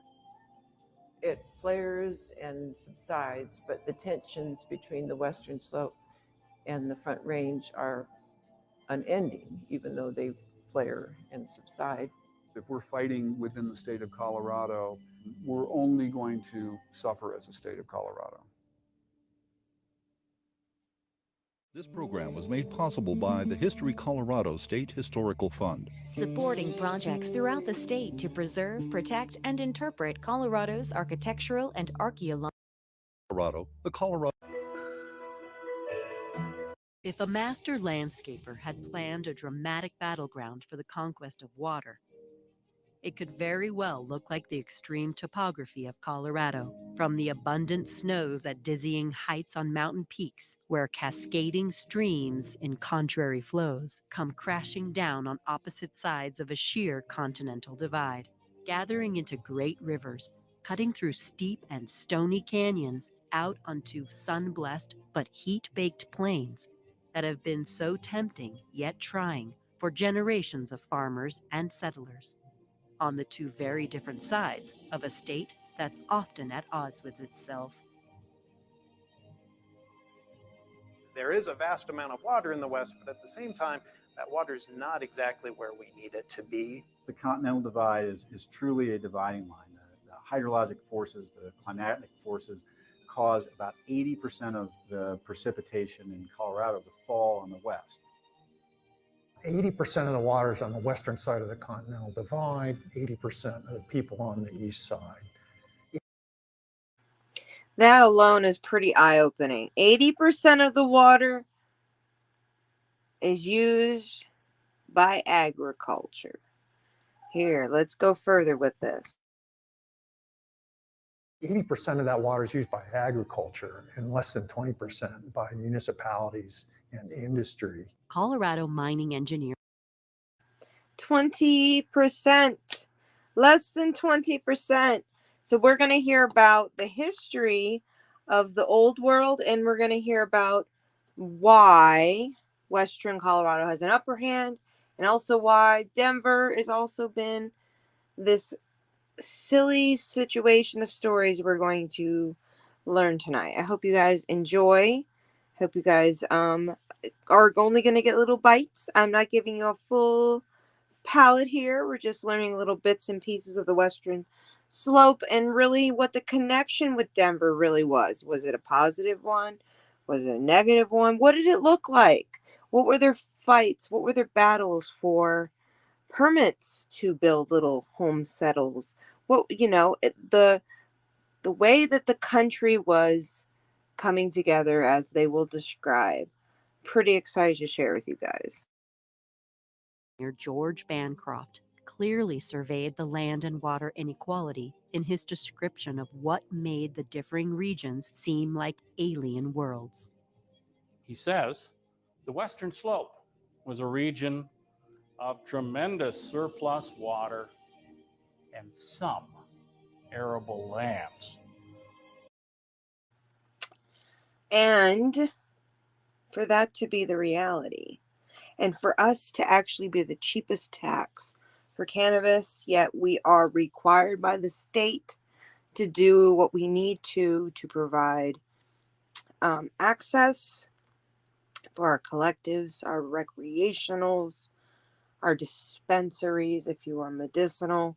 state of Colorado. If you guys follow me here on the Mary and Joe Show, you guys know I always touch on this. This is something to think about because this story affects today.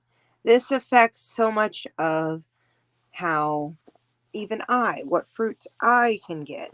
In my previous episode with my co-host, we were talking about how pollution and global warming and things like that could technically be the reason, or could it be access, or could it be politics, things like this. Here's a great story to share Colorado's history in this department of corruption and deal making, folks, deal making. The mountainous and desert region of western Colorado has, and this is a direct quote from the article, a world of water and a moonscape of land, while eastern Colorado has a world of land and a moonscape of water. One early European explorer of the Front Range, Zebulon Pike, thought he had finally found the barren end of the nation's urge to expand, and pronounced it, prematurely, a wasteland. Are people so prone to rambling will find their limit here. This place was too dry to support conventional American settlement. Less convinced about eastern Colorado's limitations were the later waves of migrants that put down roots in towns and on farms from Fort Collins to Colorado Springs, where staking claims for irrigation were seen as a necessary burden.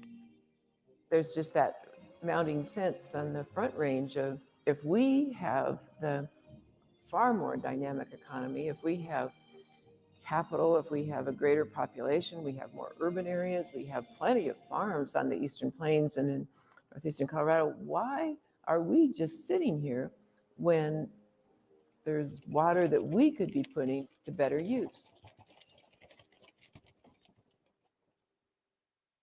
The area with the population, eastern Colorado, is entitled to a good share of that water. And of course, this becomes eventually a political power play between the two slopes. The fundamental issue that faces all of us in Colorado is, how do we make that work? Major John Wesley Powell, the first scientific explorer of the Colorado River, who firmly grasped the scarcity of water in the West, measured its value in the still-used formula of the acre-foot, the amount of water it would take to flood an acre of land a foot deep.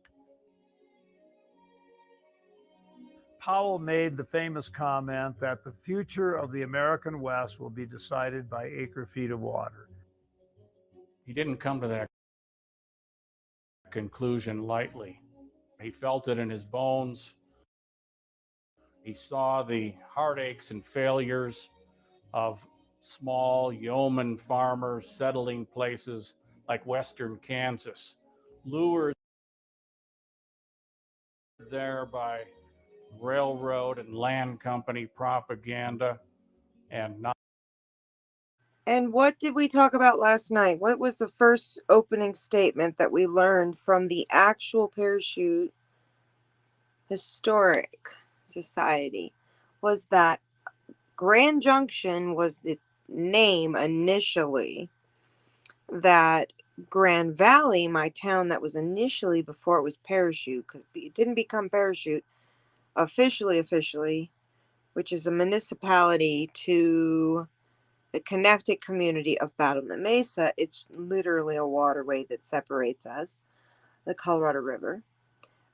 They had the rail station, the Grand Valley Rail Station, which I'll show you guys a picture of again, that were telling people, next step, Grand Valley. They were telling them exactly what it was. But I, even myself, in this 2022 year, have gotten confused with when I've read something from a business that says Grand Valley such and such doctor's office or whatever, that I've wondered, wait, is that in Grand Junction? It's so funny. Look at that false advertising craziness. It's hysterical. I'm going to pull up a picture of the rail station, but I hope you guys are enjoying this. It's a really great episode here, packed with lots of information and facts about the Western Slope and Colorado and its early history. This is a great documentary we will be touching on in parts. So I will be adding to the end of this episode. And last episode, I will update the bio for if you guys are coming on the live or on the replay. Hopefully on the replay, you can see all the links below. Check out my link tree as well. That will always have very factual information. Hopefully I can make like a stem of link trees for you guys to watch some of the videos that I have featured here in content. But keep watching. Thank you for hanging out with me, guys. Not having enough water to get through a growing season. The West is not a place of limitless opportunity, according to the prophetic Major Powell. But his prophecies weren't always honored in his own time or country. And that's where Powell would ultimately get in trouble. He's selling a vision of the West that is downscaled considerably from what the boosters and the Chamber of Commerce and the railroad companies and the land companies wanted. A very conditional version of manifest destiny would be at the heart of Powell's story. While many settlers believed that Western expansion was preordained, Powell did not. His radical thinking about the true limitations of populating the West would be a striking feature in his classic mapping of the arid lands. His maps highlighted the facts of water over the politics. Powell had a brilliant idea that the West needs to be divided not in traditional political lines and boundaries as we see them, but instead governed by watersheds. That it's the watersheds and the people that live within each watershed that need to be making decisions on how water is used and where water is sent. I not half jokingly propose that we redraw county lines in Colorado along watershed areas, because if you're in Western Colorado, you don't necessarily think of yourself as being from Garfield County per se. You think of yourself as being from the Roaring Fork Valley or the Yampa Valley or the Gunnison River Basin, as opposed to any particular political boundary. We drew these straight lines on the map for these political boundaries, political subdivisions that ultimately make it harder for us to do our work. Across America's 100th meridian of longitude, where the arid lands began, and where Powell knew that the rain fell less than 20 inches a year, Westerners rewrote the old water laws that didn't translate from the wet riverbank settlements of the eastern United States to the West's dry farms and stream-powered mining camps. These new legal precedents became settled over time through court fights and across battle lines as the Colorado Doctrines. Founded on the principles of prior appropriation, or the first in time, first in right rule, these regulations created a hierarchy of senior and junior users. First person who files a water right on a river is going to go dry last in an arid area. But it's a worthless right unless it's putting the water to good and beneficial use without delay or waste. You use it or lose it. Nobody can hoard water in the West, and if you can't prove that you can use the water, you got to give it up to somebody who can. As much as such ironclad water laws enforced order on the frontier, it was the fervent belief in America's manifest destiny of continental expansion that... Let's just take a moment and relax and understand that, it's the center of the United States, and at the early days of pioneers, early settlers, early gold, just entrepreneurship in this country. Let's put the positive and the negative. Let's put it all on the table right now. Let's talk about how important the railroad system was. Let's talk about how important travel really was, and to be able to actually say that, you could get from one part of the state to the other without having to take a big loop around or haggle with someone who could give you a ride in their wagon. That's a real reality. Let's keep going. This is going to be a great add to the story tonight. Sent people hurrying west, depending on precipitation the region could never deliver. Even when they followed the call to plow up the earth into furrows that would capture any little rain, and until they learned that the most urgent use of man, woman, and child power for a pioneering Colorado family would be dedicated to ditch digging for irrigation, though. Think about that, guys. Man, woman, child, children. Do you see this picture? Do you see that vast land? It is desert. It is desert. Maybe rich. But what did we talk about in the last episode? It was rich high in mineral ash and shell deposits, and it's volcanic. At least on Battlement it was. We will learn lots more. But the efforts of these families coming together, and when, you didn't have big city health care, you hoped a doctor was in your neck of the wood or you had some kind of experience of sorts, If you guys hear background noise, I have little kitties, so bear with the moments. With limited effect. A lot of people were sold a lot of lies very early in the West. William Gilpin, who was the first territorial governor in Colorado history, had the famous slogan that rain follows the plow. It irrigates hard work. When you only had maybe 3 children in a family, you're not going to run that water a long ways away from the river. It would take the cooperative workforces of Colorado's early agricultural colonies, along with capitalists pursuing their own profit motives, to begin standardizing and industrializing irrigation projects for greater efficiencies. With more people and more resources, they began to dig canals. And the canals ran water onto the benchlands much farther away from the rivers than you had with these individual families. But enough money and expertise to develop the major projects were often as distant and hard to come by as the far-flung water resources needed. Yet pioneers still tried to divert water many miles where it didn't necessarily want to flow, across every kind of geological and legal obstacle. Just take that in. And every geological and legal obstacle. Look at this amazing feat of building capacity we had. If we're going to be touching on the canals that were built in New Orleans, we're going to be touching on even the construction in San Francisco, in Los Angeles currently, how things and the amazingness of all of this, history has really taught us some things. But the town that I live in technically was really, really, really, really, really started in 1980. So we're just learning about the atmosphere. We're learning about the people. Hope you guys are enjoying.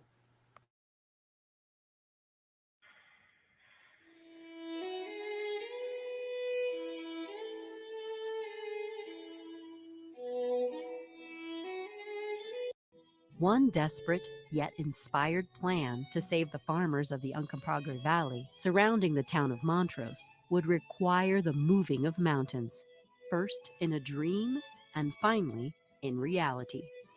By the late 1880s, people were leaving the Uncompahgre Valley. The ranchers were leaving, the farmers were leaving. They did not have enough water. A Montrose miner by the name of Frank Lauzon was trying his hand at agriculture, and he was running upon many, many problems. He just could not get the water that he needed out of the Uncompahgre River. The legend goes that he has this dream, and in this dream, he sees water from the Gunnison River going to his crops. Then, Lauzon proved that it could be a dream come true with his own survey of the terrain. and he found that the Gunnison River in the Black Canyon was higher than the Uncompahgre Valley. So if you could ever build a tunnel to divert water out of the Gunnison River to the Uncompahgre Valley, it would run by gravity. The biggest challenge for the Uncompahgre Valley project was that a tunnel 6 miles long needed to be drilled through extremely hard granite rock. which meant undertaking a back and bank and rock-breaking task for many years. One commentator noted that we spent thousands of dollars just to drill a very small hole, and now we have well-weathered equipment to show for it.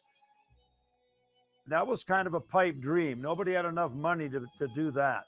Except in John Wesley Powell's model of hydrological engineering that would make the capital-poor American West rich in water projects through the newly passed Reclamation Act of 1902.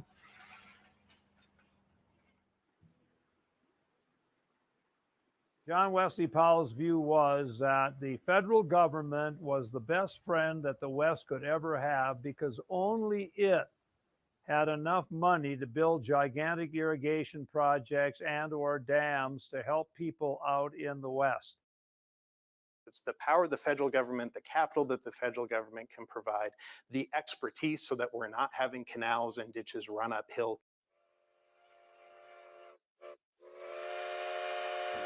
It was this newly empowered federal agency that enlisted the Yale-educated engineer Abraham Lincoln Fellows to plumb the depths of the impassable Black Canyon of the Gunnison River as a potential water source. He is hired by the Bureau of Reclamation to go down into the canyon to see if a possible tunnel site could be figured out. He wouldn't have to go it alone, though, because Montrose native Will Torrance, who had already attempted a failed expedition down the Gunnison, responded to Fellows' job offer. So he advertised in the Montrose newspaper, wanted, young man, must be athletic, must be good swimmer, must be good mountain climber, must be able to take orders, and must have no one dependent upon him. Torrance was independent in his thinking, as well as uniquely experienced to speak the unimaginable about how to run the Gunnison and survive. I'll tell you what we're going to do. We are going to take air mattresses, we're going to have our instruments in rubber bags, and we're going to walk on one side of the Gunnison River, and when we get cliffed out, we're going to put our rubber sacks on the air mattresses, and we're going to dog paddle to the other side. Do you guys hear this? We're going to take some air mattresses. This is what we're going to do. This is what we're going to do. We'll take some air mattresses. We're going to blow them up. We're going to swim across. Do you hear that? Okay, let's do that. We got to do this again. It's too hysterical. We're doing this again. We're doing this again. Because it's too great not to. Here we go. As well as uniquely experienced to speak the unimaginable about how to run the Gunnison and survive. I'll tell you what we're going to do. We are going to take air mattresses, we're going to have our instruments in rubber bags, and we're going to walk on one side of the Gunnison River, and when we get cliffed out, we're going to put our rubber sacks on the air mattresses, and we're going to dog paddle to the other side. They would do that 76 times. They would do that 76 times. Holy moly. Do you guys understand? Do you understand? My goodness. That's a feat of magnificentness. As we will go forward and share further about this fantastic feat of majesticness. It's incredible. Keep watching, guys. Keep listening. Till they finally completed a daredevil survey that produced enough serious science to summon up the full force and funding of the federal government in support of one of the first reclamation service projects, the Gunnison Tunnel. Over 6 years of construction, from 1904 to 1909, would set high standards for efficiency and innovation in water diversion. They're now using jackhammers and air compressors, and they're also using dynamite, which was one of the first projects to really incorporate the use of dynamite. They met 0.11 of an inch off in the middle. It's amazing that they're able to do this. The tunnel is 11 feet by 12 feet and goes for 6 miles. Wooden tunnel, 1 million board feet of redwood timber initially, now they've cemented it in. At the time, it was the longest irrigation tunnel in the United States. Do you understand that, people? And these are the people. This is the tunnel to how the country got so strong, guys. This is the reality of feats of belief that you can just take dry ground, you can make it happen. Yes, the Indians, the natives, the people, the indigenous, they literally are the originals. I will forever be respecting and sharing content that we can in this fantastic episode series, but fantastic feats of the early pioneers of the Western Slope and of the Continental Divide in general.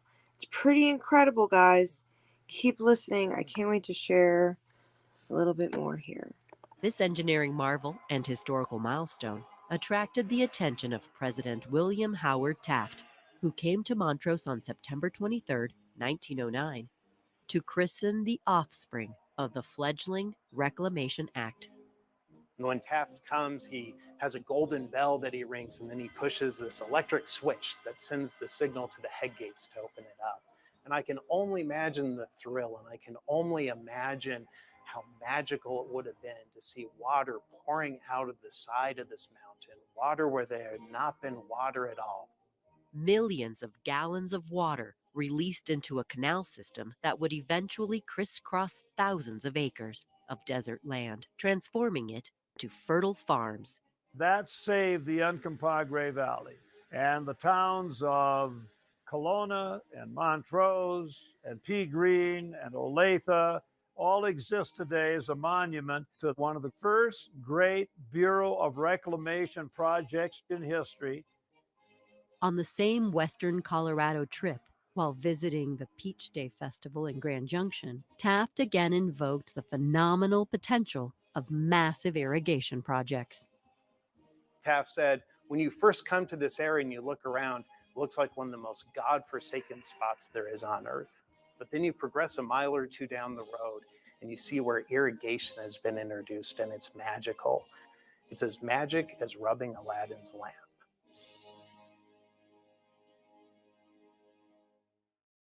But it would take more than magic to revive a planned Grand Valley Diversion Dam that had been delayed again and again by the overpromised under-delivery, slowing so many cash-strapped water projects. There had been many attempts by private enterprise to create irrigation projects. But if you consider the scale and the scope and the cost of these major projects like the Grand Valley Project, all of these projects of significant magnitude required the federal government to be involved. And its engineers leveraged their ability to acquire a high-control water technology that would fit the needs of the railroad's right of way, already precariously cut into the close quarters of Debec Canyon on the Colorado River. When it was being designed and built, the railroad said, we'll move the tracks up a little bit, and we're going to only do it once. So you have to guarantee that the pool behind that reservoir, whether it's 8,000 feet in the river or 80,000, stays the same. A conventional dam with the variable water levels of its reservoir wouldn't do. So the reclamation engineers went on a worldwide search for solutions and found a roller dam design in Germany that they would ultimately commandeer and manufacture in America because of hostilities during World War I. The way that the Grand Valley Diversion Dam worked was revolutionary. There wasn't another dam like that in the United States at that time. It has these large rollers, these large drums. So they move up to accommodate a huge amount of water ultimately coming underneath them. So what that means is that the water behind the dam is at a constant level, allowing the diversion dam to deliver consistent water supplies to the far reaches of the 55-mile-long government Highline Canal system, and to do it with notable architectural style that still has people asking its managers, why does it have to be so beautiful? It's a part of its iconic location, its iconic use, but its architectural uniqueness. Fundamentally, at the turn of the century, there wasn't anything that couldn't be done. People were proud of these investments in the public infrastructure. They wanted them to look as good as they performed. So the roller dam's reclamation-style architecture, with European flourishes, make it a structure of historical importance, but one that is also critical to the future of irrigation in the Grand Valley. Everything that we operate is either on the National Register of Historic Places or is eligible to be. Every time that we work on the facility, whether it's on the dam or the canal or any of these structures, is that we go through a historical and cultural inventory process. We do everything we possibly can to maintain that historical integrity. And yet we still have a job to do with these older facilities. Hundreds of millions and billions of dollars worth of infrastructure in the West, water infrastructure, has got to have more attention. It served its purposes quite well for 100 years, and big chunks of it will continue to serve that purpose.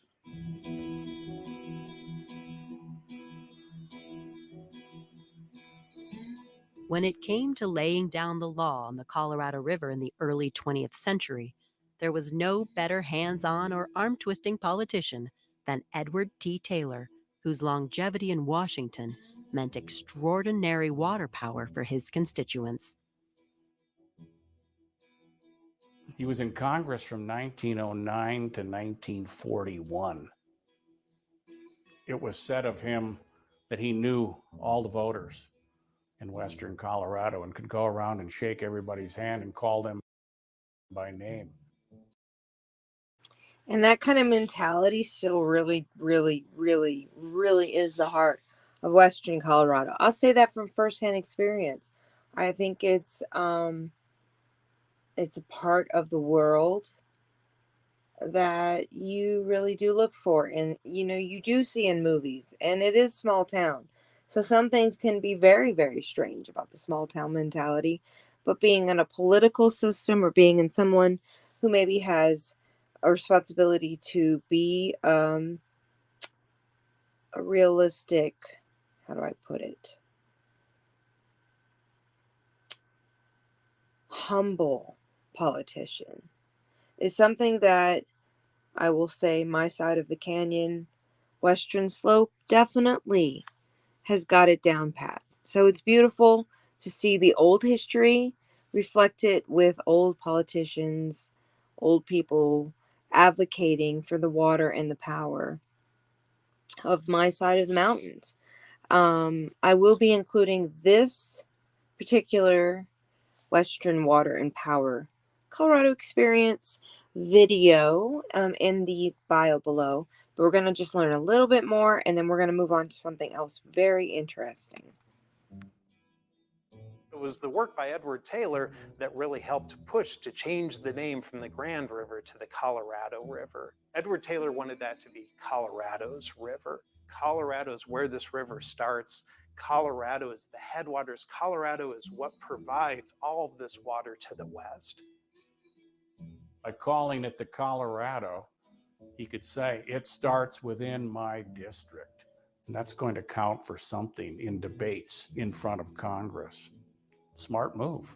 as well as an important symbolic act in the necessary defense against the one downstream state that was growing thirstier for upper basin Colorado water and knew how to get it by exercising its traditional water rights. California was showing all signs of reaching out to the Colorado River and putting a large share of it to beneficial use. But Colorado would benefit immensely from the protection of Greeley attorney Delphus Carpenter.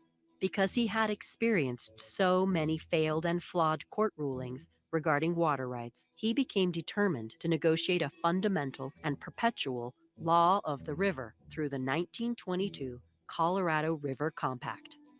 Delph Carpenter realized that as the population in Southern California grew, they might be able to show under the doctrine of prior appropriation that they had prior rights. They could use the water. He was influenced by several major Supreme Court decisions.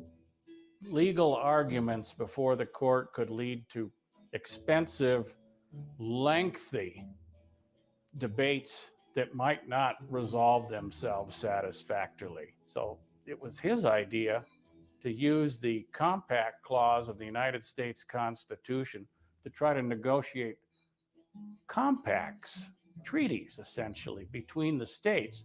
So what Carpenter did in the Colorado River Compact was engage in a gigantic end around the doctrine of prior appropriation, where it wouldn't be used because every state would be entitled to a certain amount of water on the Colorado River, and they'd all agree on this.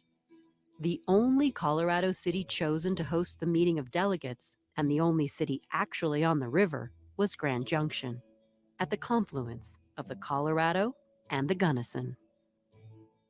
It was an important meeting. There was a strong expression of Western Colorado, I think, fear and hope over the outcome of what would become the Colorado River Compact. It would take many years for the fear to settle in about the optimistic estimates of how much water the river could provide.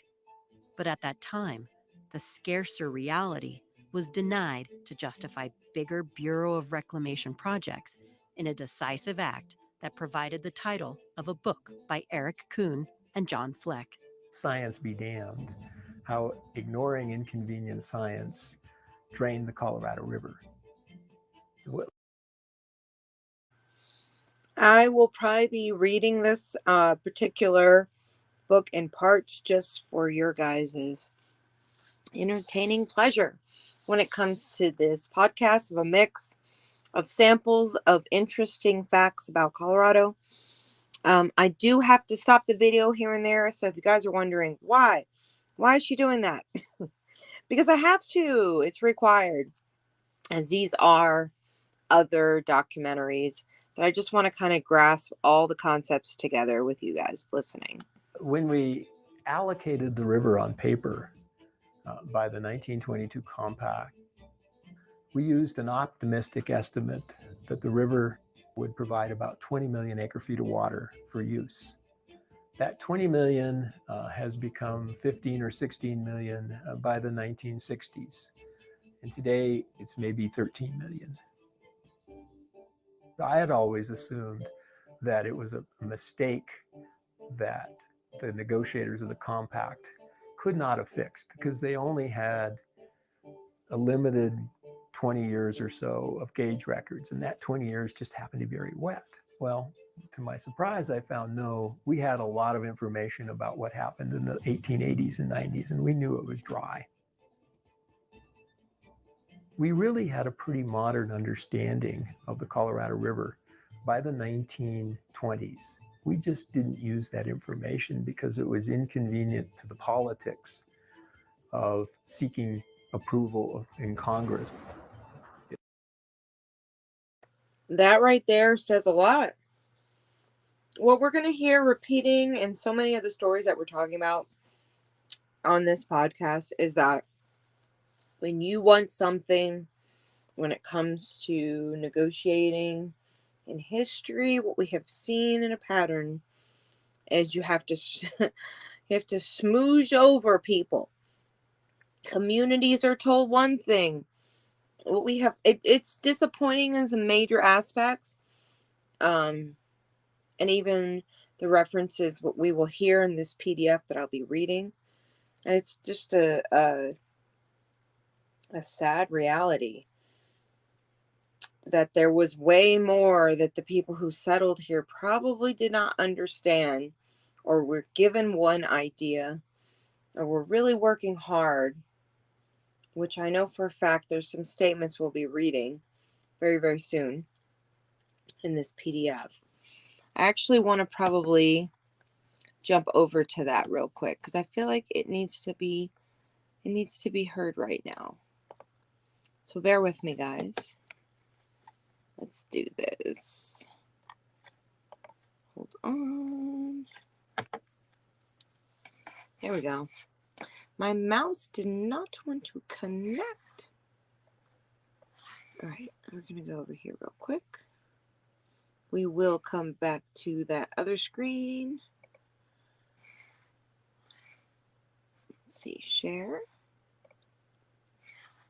And I'm probably going to be getting off in the next 30 minutes. So if you guys have enjoyed so far, thank you for hanging out with me. It's a long episode. You would be here because you want to be. You would not be here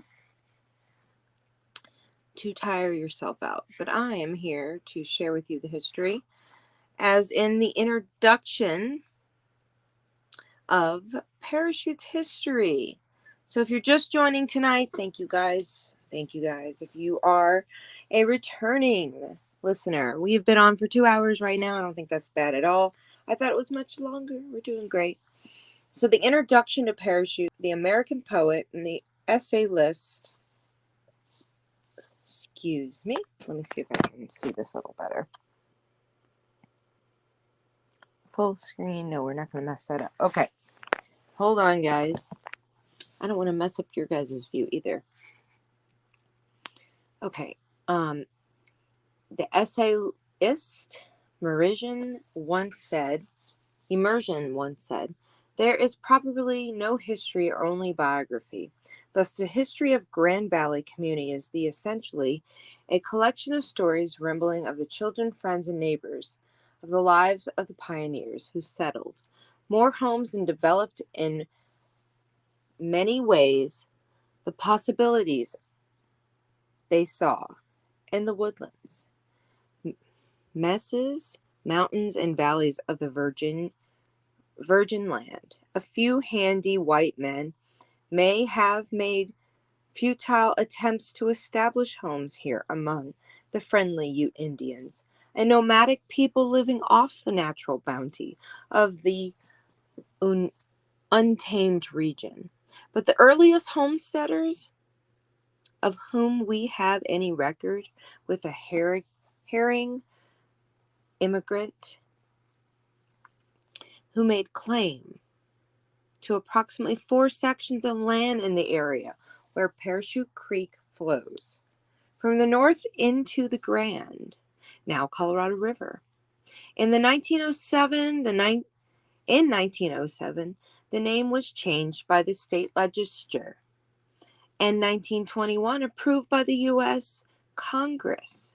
So imagine, guys, we're living in the times from 1907 to 1921 approved by the U.S. Congress. Wow, what they were literally living all different lives. Wow. Mr. Hayden, Congressman of the United States government, to the survey this region in 1879.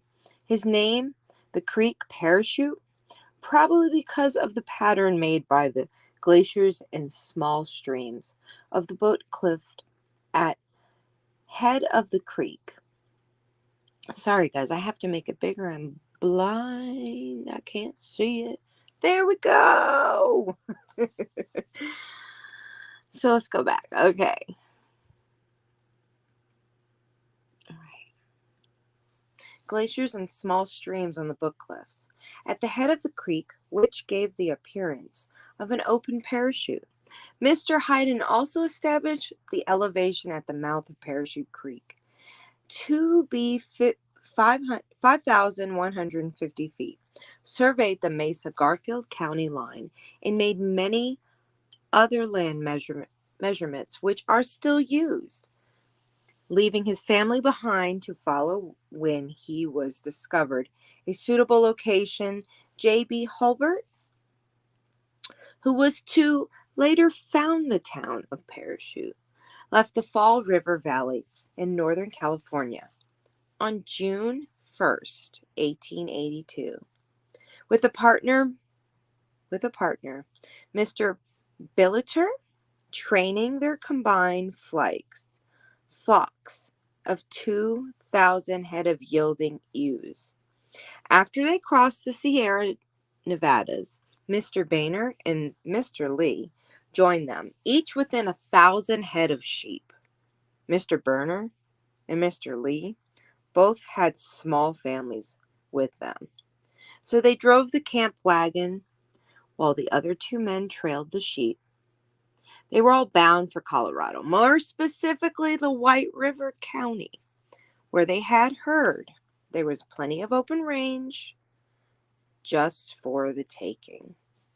When they reached the Grand Valley, which expected to cross by the train, they found the bridge, which washed out. But workmen were working frantically to repair the damage, and as soon as they felt it was safe to cross, placed planks between the rails, and the sheepmen drove their herd across the swollen stream and a makeshift bridge, which was the small nose feet itself. Then on October 1st, 1882, just 4 months after leaving California, they finally reached Meeker. On the White River in Colorado, in Meeker, they met and talked with an Indian scout, L.S. Kelly, from over on the Grand River, who advised Mr. Hulbert and his friends to go over on the Grand where the grass was higher than the sagebrush, and the winter mild and more open. Chief Colorado of the Ute concurred in this and advised, saying the snow on the White River often got 2 Utes deep. Mr. Kelly drew a map for the men showing that often got the 2 Utes deep. Mr. Kelly drew a map for the men showing best route to follow from Meeker to the Grand River. And using this as a guide, they rode over horseback, leaving their sheep and the 2 young families in Meeker. On October 4th, 1882, Mr. Hulbert's 43rd birthday, he first saw Parachute Creek. The Grand River in the 43rd birthday, his first saw Parachute Creek, Grand River, and the land on which the town was to be built over the years to come. Here they also found Hungry Mike, who was also happy to sell his cabin and claims to Mr. Hulbert for $100, as he was getting anxious to move on, which he soon did and was never heard of again. The men now all returned to Meeker, got their families, sheep, and brought them over to the rugged trail, to their new home arriving just before winter set in. The Burner and the Lee families stayed only until the river froze over. Then the cross onto the ice, where their sheep, and in the spring went on the New Mexico. Mr. Hulbert and Mr. Bilter, spent the winter of 1882 to 1883 in the cabin Hungry Mike had built. It was constructed of peeled cottonwood, logs laid so closely together no clinking was needed. clinching. Is it clinking? It looks like clinking. 2 openings in the walls were covered with fawn skin and used as windows to admit light. And the roof was deer skin covered with a thick layer of dirt. And incidentally, one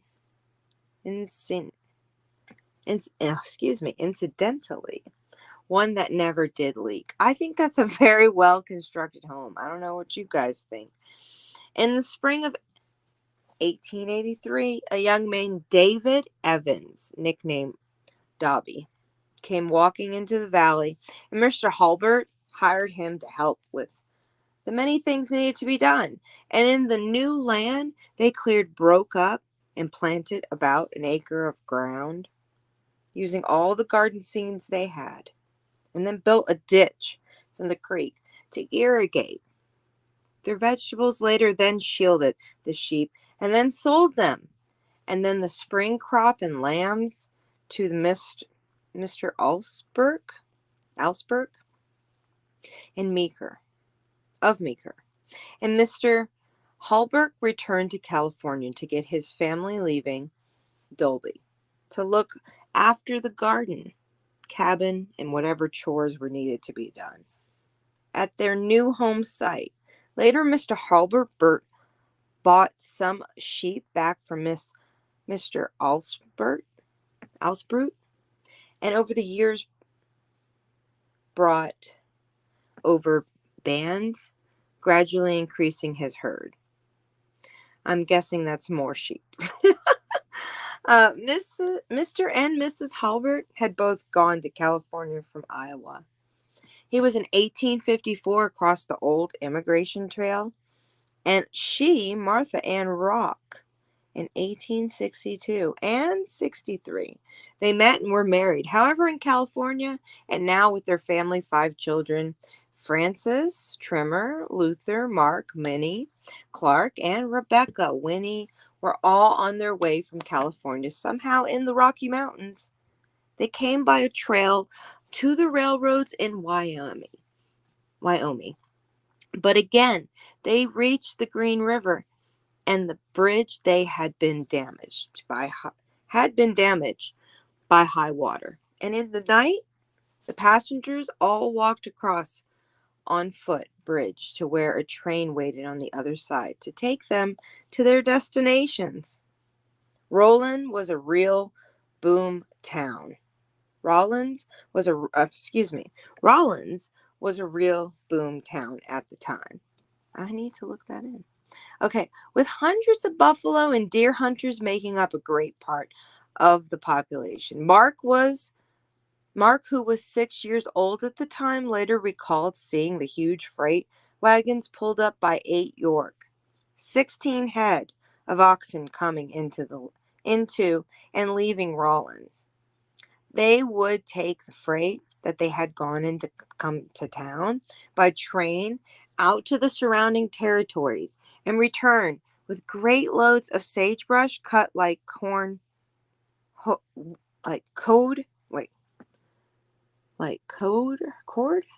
wood. Ooh, something fell. Sorry, guys. And used as fuel on the treeless plains of Wyoming. Mr. Hulbert had left his team at a levying stable in Rollins, and after waiting 3 days for their huge luggage to be brought across the raging Green River, the family concerned the 11-day journey. Commenced the 11-day journey to, their new home of the Grand River in Colorado. Sorry, that scared the hell out of me. A bunch of tapes fell on the top shelf. That was interesting. Sorry about the loud bang.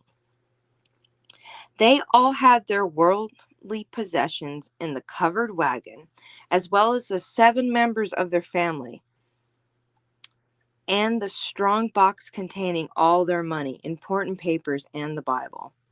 On the back of the wagon, in the wire coop, rode 12 hens and a rooster. And on one side of the wagon was a box holding some essential tools, such as an axe, planes, I'm guessing that's wood planes. Maybe that's to fix, or maybe that was actually axe planes, a saw, and a level. I'll have to ask someone who knows anything about woodworking, because that's very interesting.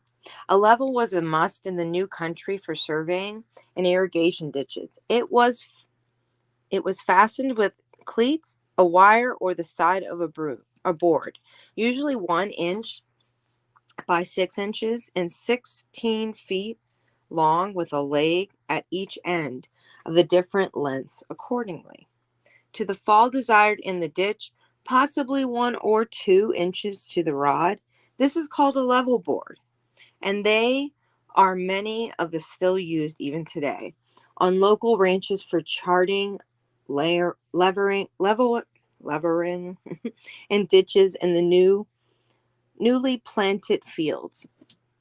They really are a reliable tool for the non-professional surveyors.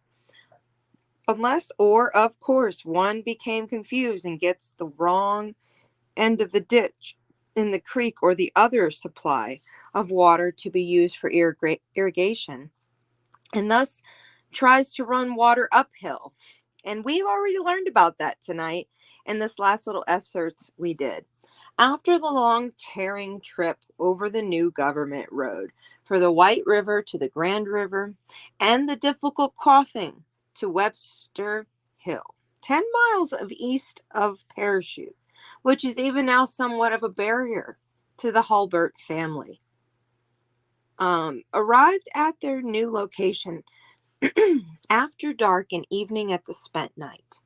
And Hungry Mike's cabin, the Utes had strenuously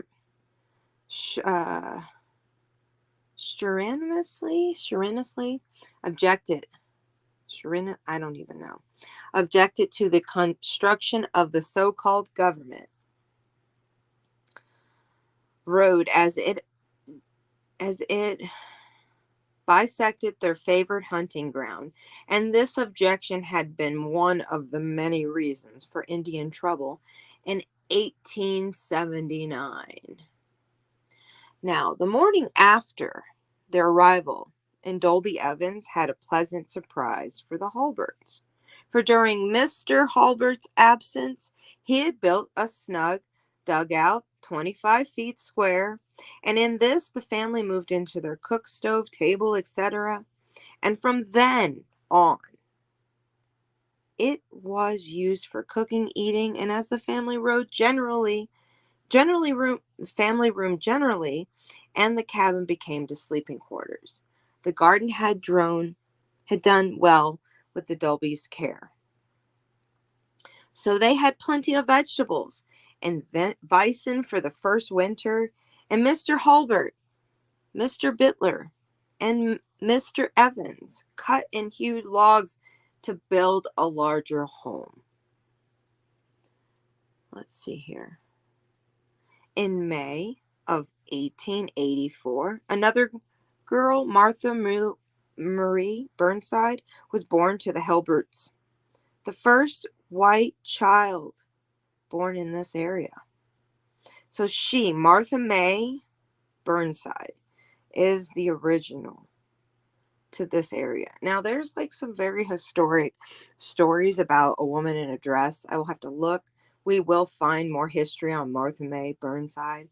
I'm going to feature her in the title somewhere because that's pretty powerful. Was born to the Hulberts, the first white child born in this area. Over the years, 5 other Hulbert children were added, and all of whom helped develop the new country. Lotta Bell, Shehorn, Fred Fisher, Jesse Evelyn, Bauman, I guess it is, Winefred, Sylvia, Kristen Sheen, and Daisy June Green. That's a beautiful name. Other people looking for land in a new country and hearing of this fertile little valley, began coming through here. And every few days, one could see a group of covered wagons slowly making their way over the rugged wagon road.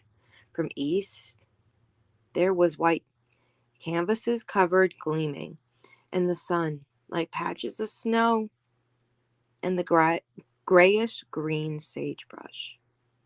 Usually, several families traveled together for companionship and protection, and two, they were often from the same area in the east or had met on the trail, expected to be neighbors wherever they settled. Many, liking what they saw here, stayed and filed on land. Oh, filled on land. It looks like filed. I think they meant filled. Anyway, or established ranch homes or businesses in the little town they helped found. In the 1885, which is so interesting because I was born 100 years later in 1985, or 86, some of these pioneers were expert woodsmen and helped others in the erection of the new log buildings, when and wherever needed. And in the spring of 1884, about a dozen of these men, working like beavers, literally built in one day the house for which the Hilberts had. The logs all were hewed, seasoned, and ready for use. The first house built in what was to be the town of Parachute, is still standing. I need to find that. Logs for those early structures were sometimes of cottonwood, which grew in great numbers along the creeks and the river, but were not always good, always of straight and not too lasting. They were used mainly for sheds, barns, chicken houses, and etc.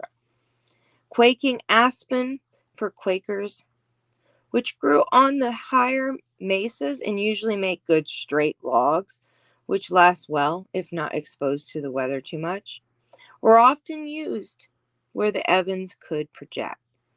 The Aves could project and give some protection for the elements. Quakers also made good fences and pole gates, but the best logs of all were those from the spruce, which grew higher on the mountain slopes and of more solid and more durable, and or longer and straighter. They can be used in their original round shape or hewed, so they are square, or hewed on just the three sides with the round side piece onto the exposed surface of a building, giving it a more attractive appearance. Cedars or jumpers, which grow in great grow in great breaks on many mesas, do not lend themselves well for building purposes, as they do grow so crookedly and granuled, I don't know. Who knows? But they do make excellent fence posts and wonderfully aromatic firewood. That's the thing I gotta say. The wood out here is incredible to smell in a fire pit, not just the sage too. Okay, to argument their meager, often non-existent income, several of the homesteaders raised big gardens and then hauled their produce to Meeker or to Glenwood Springs and sold door to door or to the stores. Mark Hilbert recalled that in the summer of 1885, his father took a load of vegetables to Meeker and sold the entire supply to one merchant, a Mr. Majors, in exchange for a sort of cracker made of beans and called hardtack. We'll be looking into that lovely food. After the trouble with the Utes in 1879, the fort had been moved away from Meeker, and Mr. Majors, who had been in charge of the commissary, brought all the food and supplies belongs to the government and started his own mercantile business. And part of the store of food was literally tons. And this hardtack, this took a place of a bread or flour, not available except in Grand Junction. And a trip that was not made often. And then only on horseback. Several men would go together, taking pack horses loaded with deer hides to sell in exchange for supplies. The trail before a stagecoach road was built into Beck Canyon. Wow, the trail before a stagecoach road was built into Beck Canyon was through the Cedar Hills up Kimball Creek, which flows into Roan Creek, down the Sawtooth Range to Fruita. Wow. And then back to Grand Junction. See, that's hard on a car. Imagine that in a wagon. It took all of 2 weeks to make a trip. Wow. It feels like 2 weeks. If you're a local and you're listening, you guys know what I mean. On one occasion, and once was enough, they tried going down to Grand River Canyon in a wagon in the spring of the year when the river was high, wiring the harness tugs to the single trees and wiring the wagon bed solidly to the wagon gate gears and fastening their load to the deer hide bales to the bed. Mr. Hilbert and Mr. Kellogg risked their own, and their horses lived at the Poor Beast Swan over half of what lives at the Poor Beast Swan over half of the way, pulling the heavy wagon over rocks, rapid, and through water of uncertain depths and currents. In 1887, Mr. Ashbrook built a flour mill in Meeker, but the product was none too good, as there was too much wild oats in the locally raised wheat. But even the bread made of this was a welcome change from the hardtack, and a welcome addition to the diet of vegetables and venison then. To a mill this close saved the men long, arduous trips to Grand Junction. Mark, who is now 93, in 1970, quoted, also relates how on one of these trips to Meeker with his father, he saw and remembers Chief Colorado. Mr. Majors, the merchant, and Colorado were great friends. And though Colorado had been transferred to a reservation in Utah after, that's terrible, in 1879, he often returned to his beloved White River to hunt. And as the Indians were still allowed to that a privilege, Colorado and Majors were brought both huge men.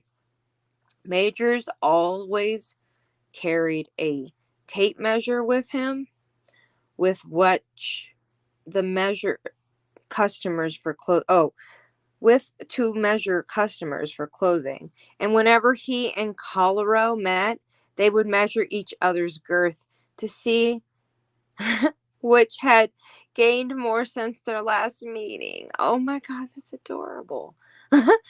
Chief Colorado had an enormous appetite, and one time bought a 35-pound watermelon from a store and ate every bit of it himself, offering none to the other Indians standing around. Colorado had spread a red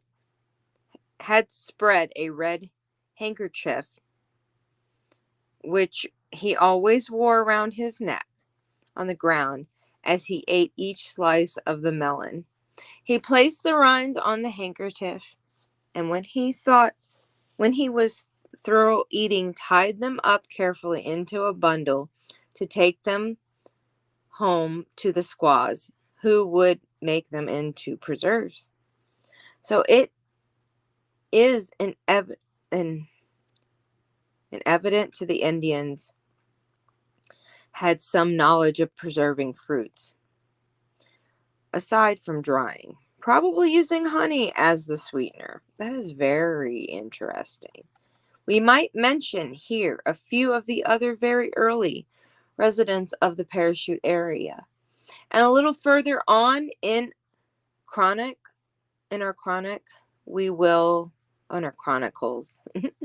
in our chronicles, thank you for mentioning, we'll give a detailed account of the settlement of the rural communities surrounding the little town of Parachute, namely Parachute Creek, Battlement Mesa, Morrisana Mesa, Wallace Creek, and Rulison.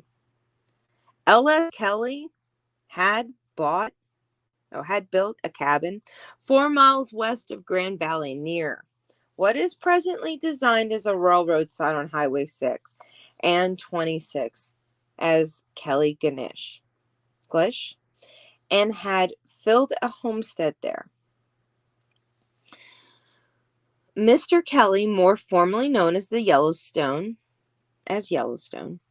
because of having scored much of the Wyoming and Montana territories of the U.S. government, was one of the Wyoming and Montana territory government was one of the first white men to visit and later survey what was later designated as Yellowstone Park. What? Wow. That's very interesting. What a pioneer. He was a tall and dark, fine-looking man. He wore his hair long, wore a big white felt hat, and dressed in buckskin, like the Indians with whom he spent much of his life, and from whom he had become quite fond.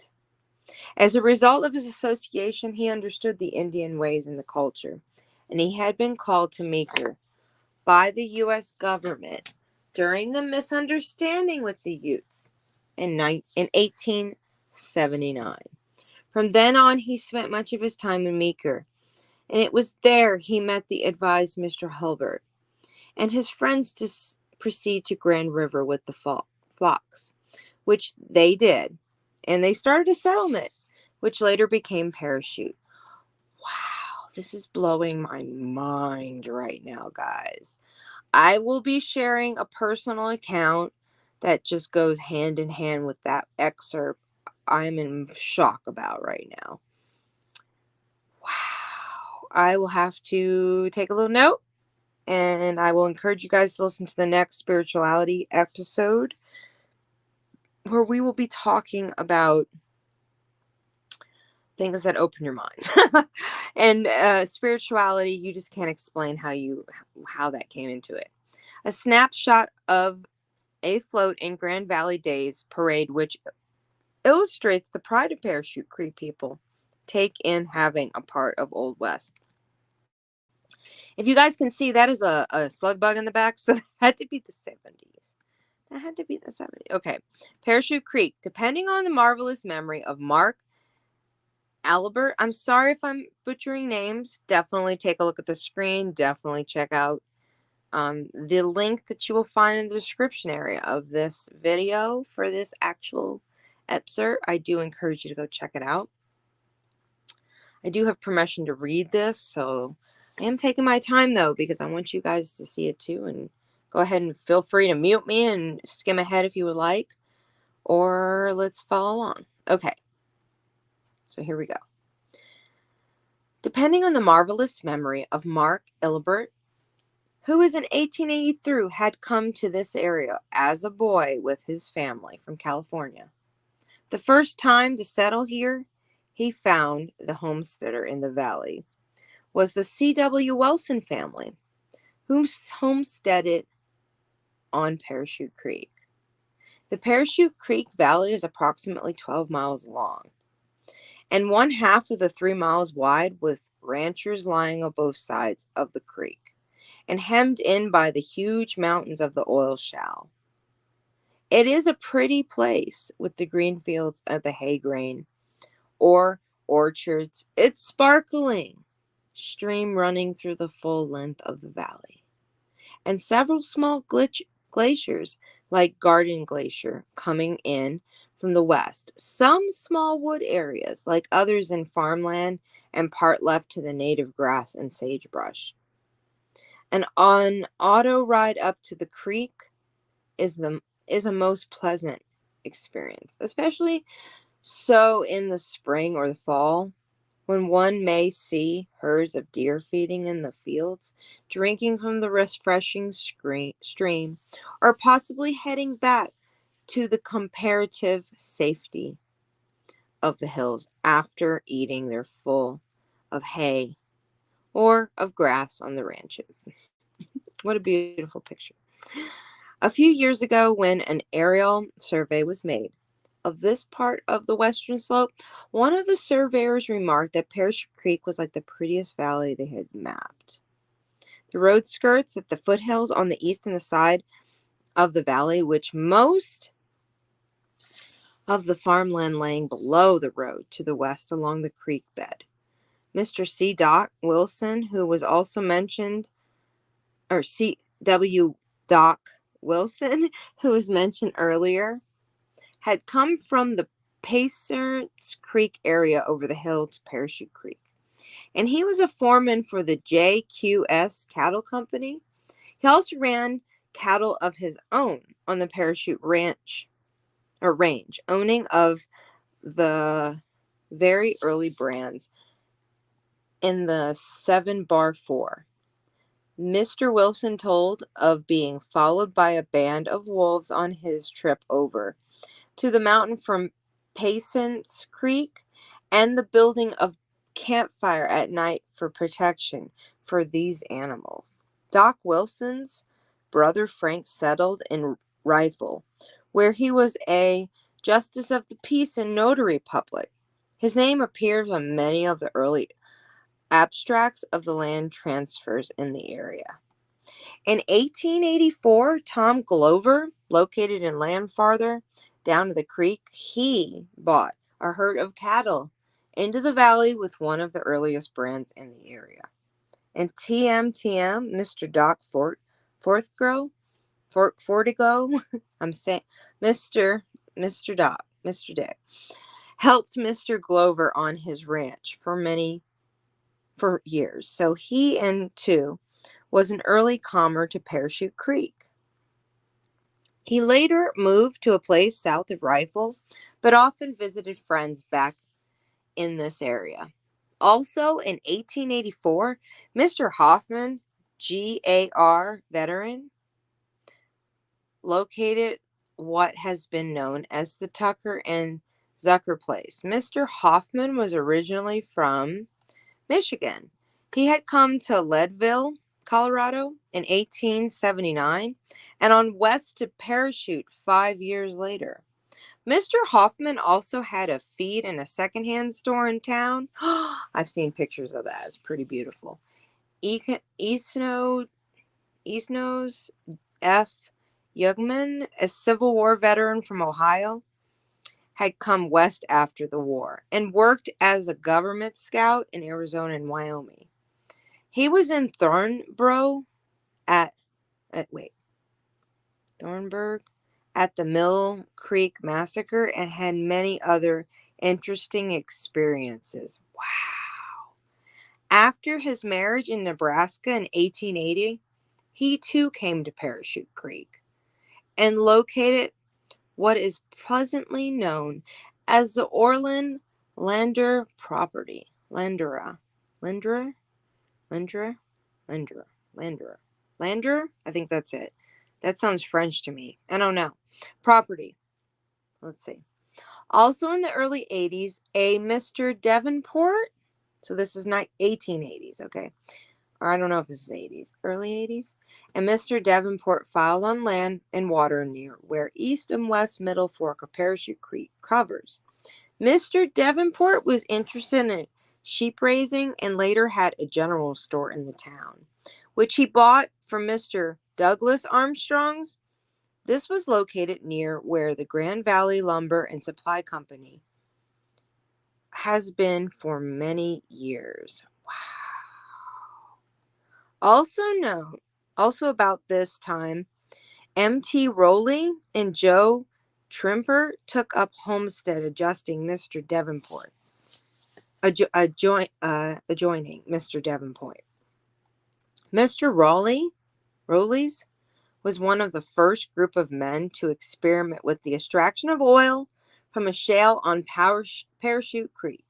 In 1884, the John Klein family, who originally came from West Virginia to Leadville, during to Silver Bloom, moved on farther west to Parachute area, where they too homesteaded. The Kleins raised a family of 3 boys and a girl, all of whom are gone now. One son, Tom, and his wife, Medred Bradley, oh my gosh, this is interesting, farmed on the creek for many years. And Maud, I'm not sure, still lives in Glenwood Springs, 1972. Coda and John, the other 2 boys, were both quite musically inclined, and Coda with his banjo and John with his violin furnished the music for many community and get-togethers, played for local dancers, and often all night long. And practically everyone in the area can recall dancing to the Rollickin' tunes. That's adorable. Miss Klein and Miss Marks, also Max, I don't know, Morax, another pioneer woman on Parachute Creek, were not only neighbors but close friends. And at one time when they were each expecting new babies, they would get together and do their sewing on the baby clothes for the anticipated arrivals. The baby boys arrived at about the same time, and the young mothers chose the same name, Frank, for their new sons. However, their happiness was short-lived, as in a few months, a scarlet fever epidemic struck the community, and both babies stricken to be dread disease. Oh my God. No cemeteries had been planted by then, so the little fellows were buried on a high bank near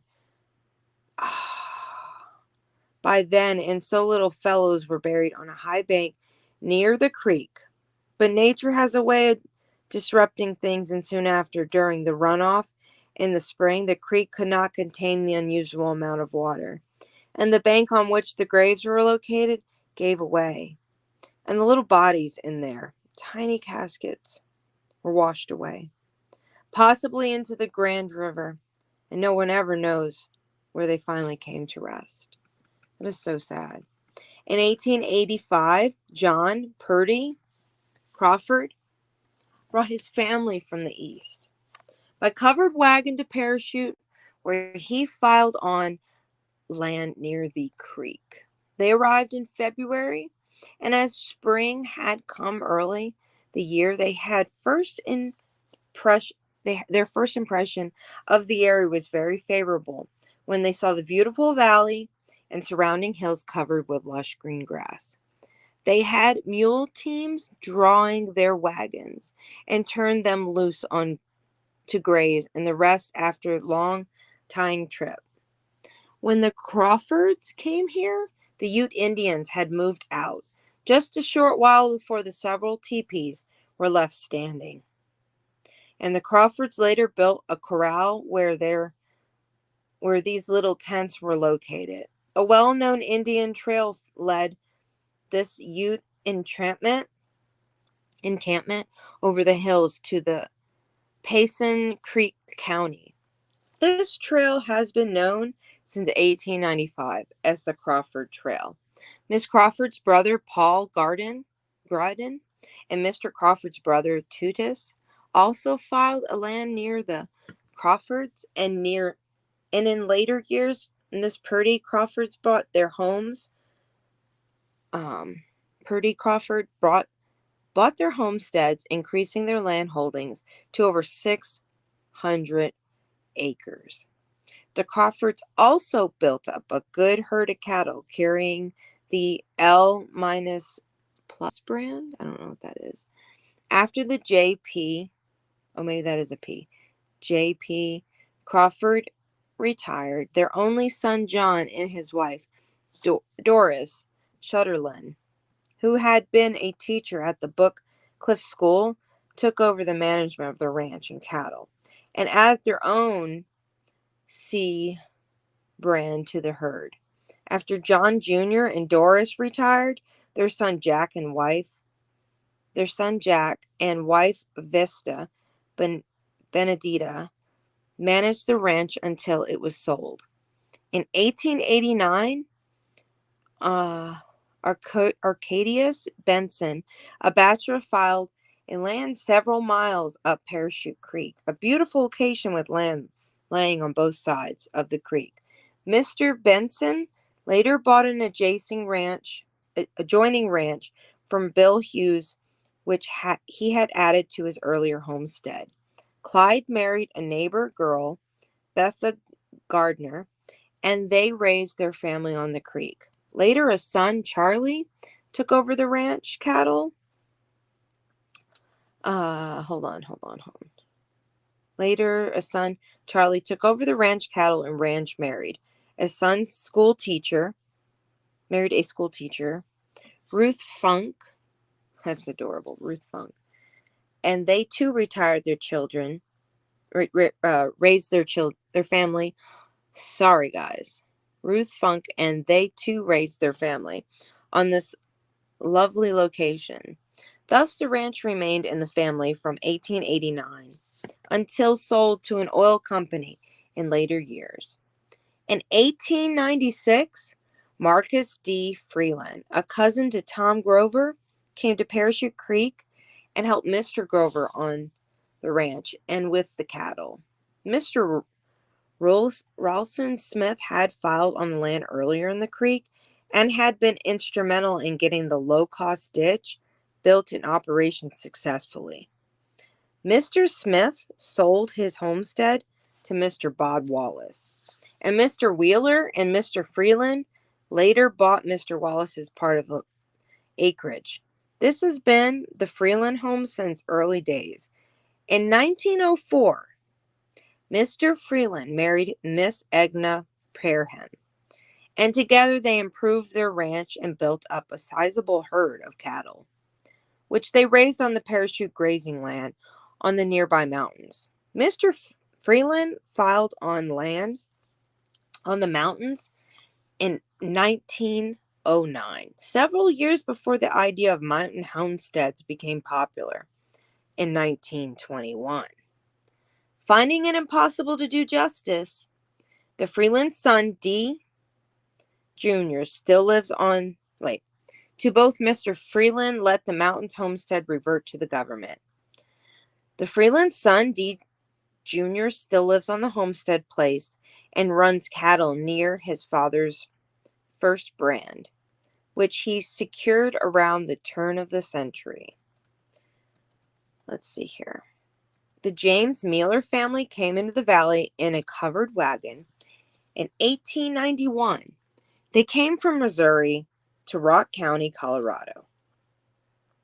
Before coming on to Parachute, one daughter, Kara Wheeler Baumgardner, I have a friend Baumgardner, that's Baumgardner, was born at Clark, Colorado, in Root County, and was just 2 years old when the family moved here.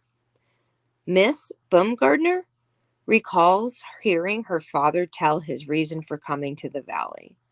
A Mr. Pat Broke came to Parachute by reasons for coming to the valley train in 1890, and after seeing the new Hulbert orchard, which was beginning to bear, he was enthusiastic about the possibilities of raising all kinds of fruit in the area. He took some of the apples back to Rock County, and when Mr. Wheeler saw them, he wondered, what are we doing up here in the snow when we could be raising fruit like this? So they came over here and filed on land in what was known as the Swanson Gulch, built but is presently known as the Wheeler Gulch, On September 17th, 1891, Miss Baumgardner,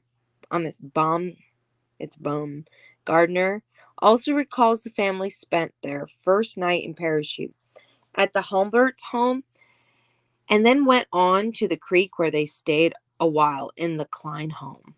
Whereas Miss Klein said the mother and the child could sleep in the home, making more room for the boys and their family and their father and wagon. Cora was quite impressed at the Kleins had a board floor in their home, while most of the floors in the early cabins were of just hard packed dirt, swept clean of dust and kept smoothed and leveled. The Kleins also had a cupboard made of redwood, which is also something unusual. In years after, when Mr. Klein was left a widow and Miss Wheeler had died, Mr. Wheeler and Miss Klein were married. Mrs. Klein were married, and Miss Klein took that cupboard to her new home, and Mr. Wheeler and Cora still had this place of early furniture. Other families on the Parachute Creek had various items made of redwood, which was surplus lumber of parts of the old flumes of the abandoned irrigation project planned and practically completed in 1880. But W.H. Hullard, hold on. Uh-oh. Sorry, guys. Let me go back. Come on now.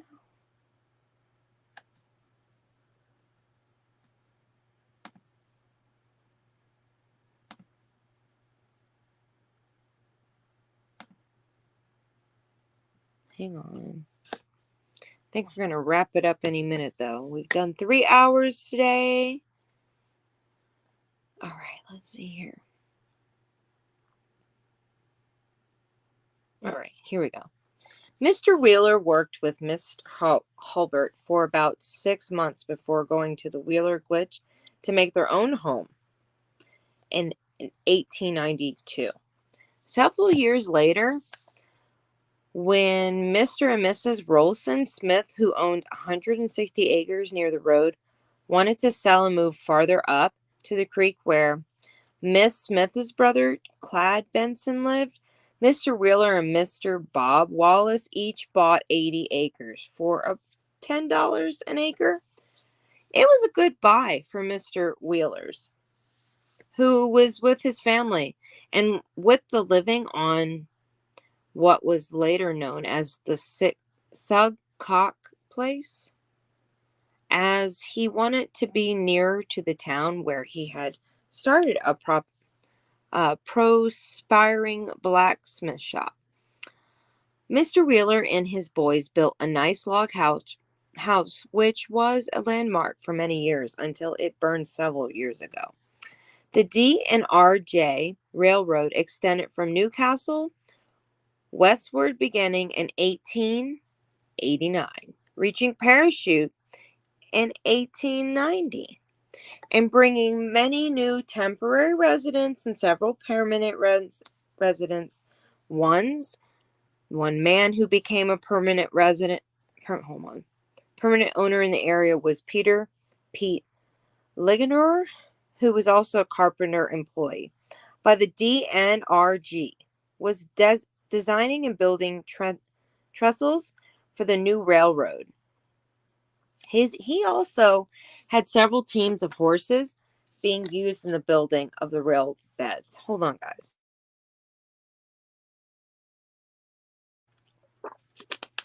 Okay. Drink something. Okay. Let's see here. I lost my place.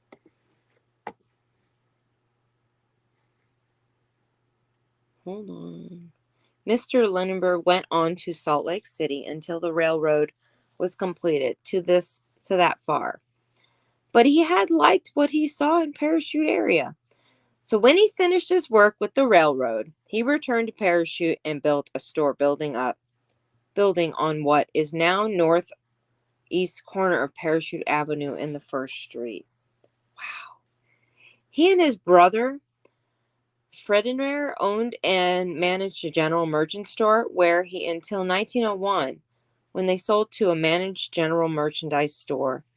He until 1901, Mr. Thompson, Fredinaire, returned to their home back east, but Pete bought out the three homesteaders, Joe Trimmer, M.T. Rowley, and Mr. Davenport, whom we mentioned earlier, who had filed their land with water about 12 miles up Parachute Creek. He raised his family of 5 boys and 1 girl. Mr. Lindendorf built it up a good herd of cattle, turning them on the Parachute Range until TLD and brands. The latter brand is still in the family, handed down for Pete's and sons Felix, Mr. Lindendorf, grandson Arnell. The 6 Cox family, with a wagon train from Missouri in 1895, they lived for a while on Battlement Mesa. They filed a pre-exemption on an abandoned claim of Parachute, where they lived for years. A hill known as Cox Hill is still part of the road up the creek. Many remember Miss Cox Alice as a wonderful neighbor, a happy person who spent her life cheering up the sick or depressed, and doing anything she could to make life more pleasant for all whom she came in contact with. Miss Cox lived past her 100th birthday. Another early family in the valley was the George Gardner family. He helped greatly in the development of the area. Granley family also came to Parachute Creek in 1895 and settled on Upper Parachute Creek. They were quite active and essential in educational, cultural activities in the Parachute community, and decided asset to the Methodist Church. They gave land for a school for the covenants of the people of the Upper Parachute Creek, and building was erected a short time later. Mr. Hillliker, who was the first depot agent in Parachute in 1890, took up land on Parachute Creek, a place still known as the Hillliker Place. Hold on.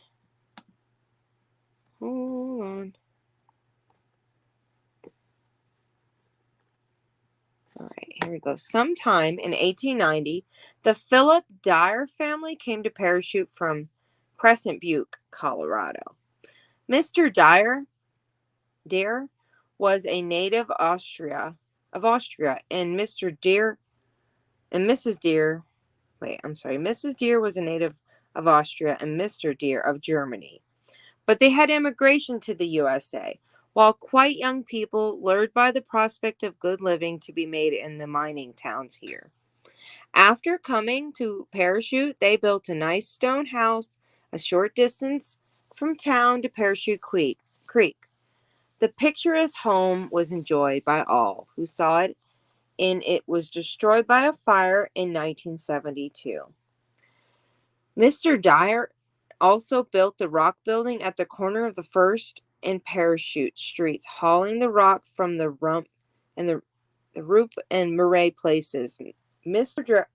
Dreher was also a stone miner for many years in Grand Valley, and in his late years was the mail messenger carrier, the mail from the depot to the post office in a little hand cart.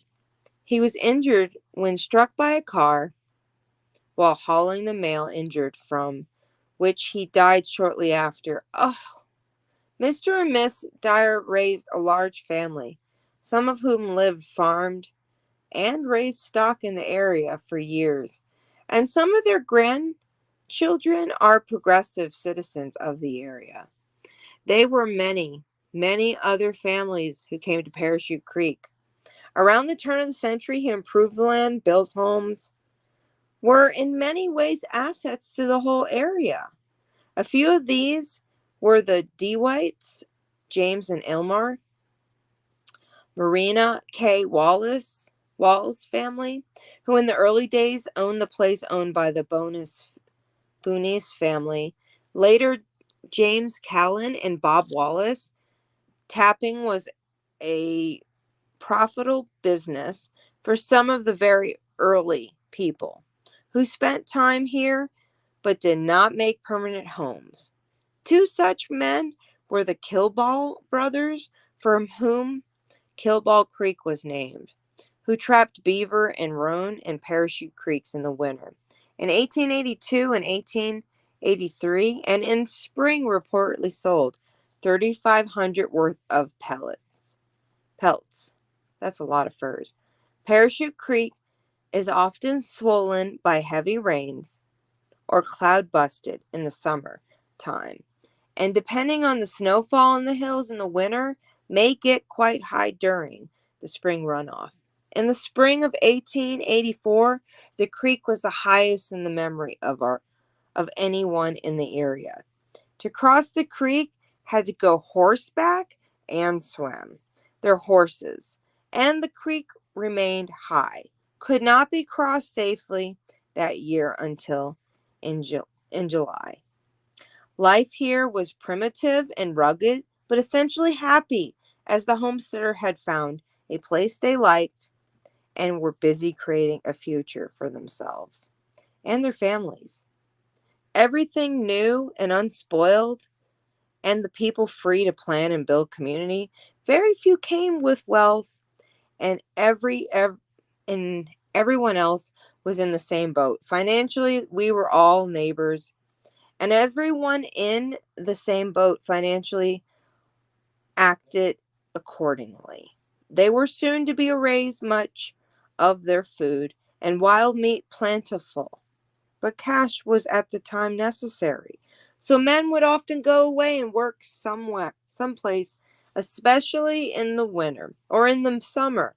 The men would stay home and clear the land and sagebrush, built ditches for irrigation, raise livestock, and do a million other things necessary to do in a new land. And the women would work away, earning money for seed, fruit trees, or other necessities. Some of these women found employment in Aspen, a boom town at the time, where they were doing sewing, washing, and ironing, waiting tables, did housework, or otherwise employed. And the beautiful hay or grain fields and orchards, gardens were their reward for the months spent away from home. Aspen was also an excellent market for all kinds of fruit and garden produce, and two boys who took advantage of this opportunity to increase their farming income were Chris Duray and Adolph Wheeler. Before 1890, when the railroad was finally extended on the west to Parachute, most people coming into this area by train came as far as Newcastle and down here by stage or some sort of hired rig. Most came in covered wagons, and as near as we can find out, the only person still living here in 1972 who came in a covered wagon is Cora Wheeler Baumgartner. In 1890, the greater part of the land on the creek had been filled of the water abdicated, which ranchers now had their land in cultivation, were growing herds of sheep or cattle.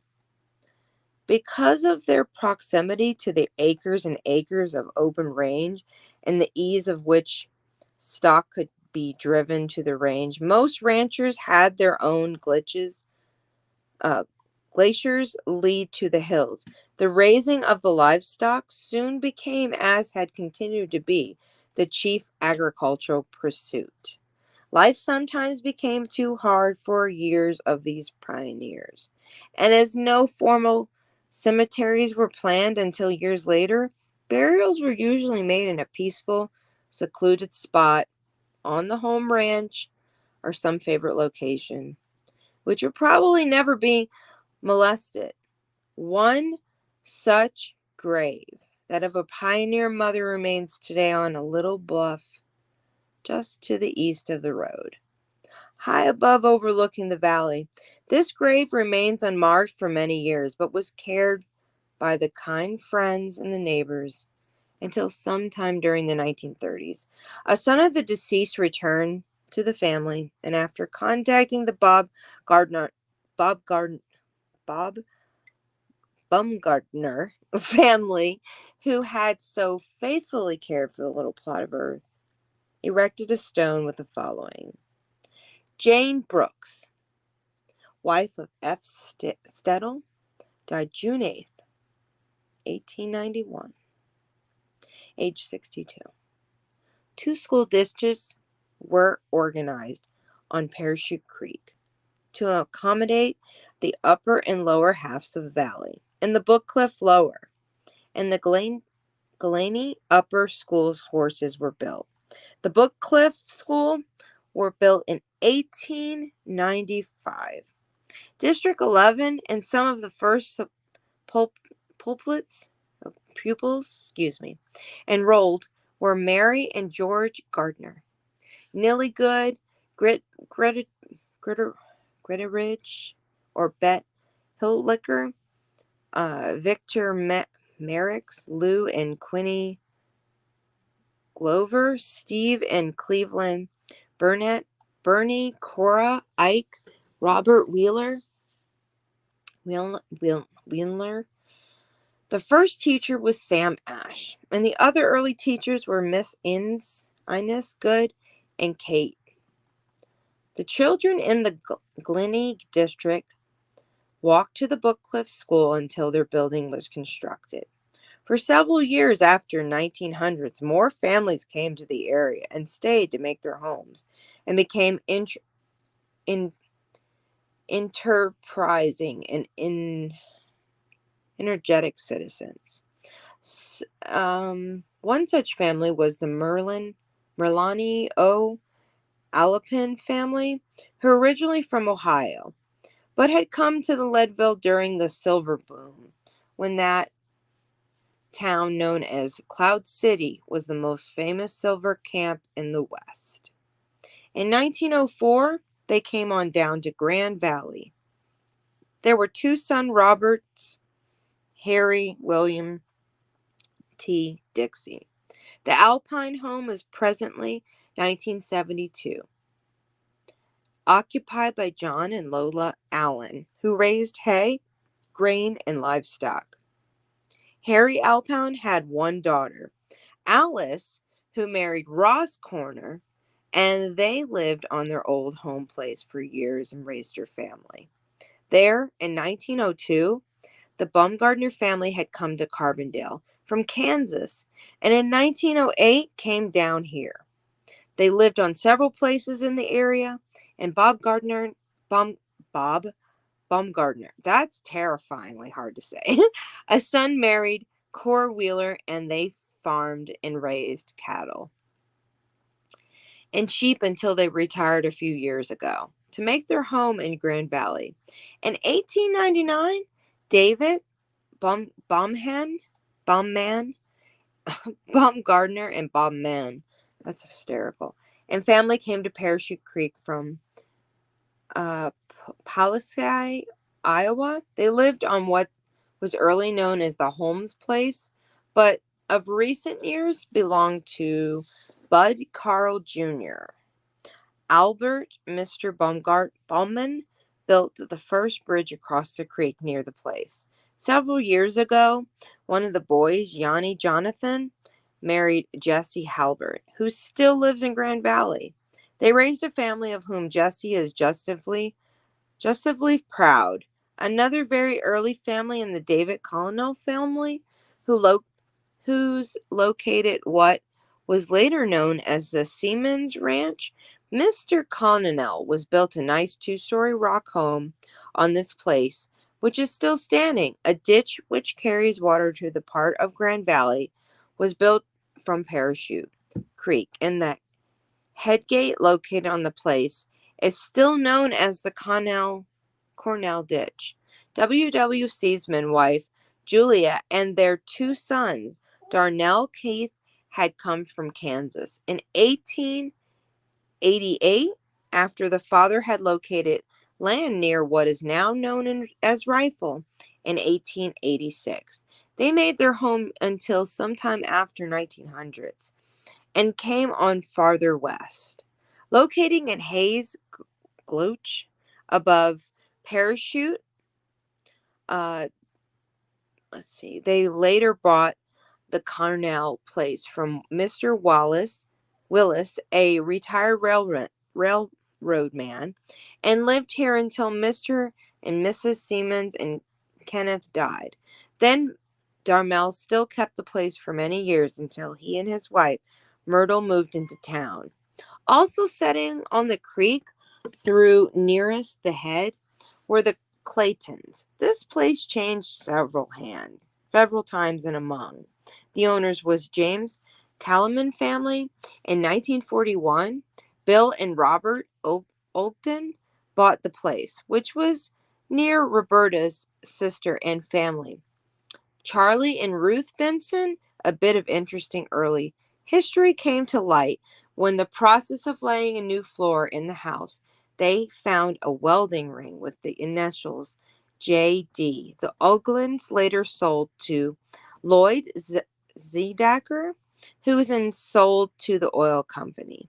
The Abraham Bittner family in early days brought land from Doc Wilson, on which they too built a nice home. Mr. Bittner was a wonderful musician and gave piano lessons to many young people in the area. In 1908,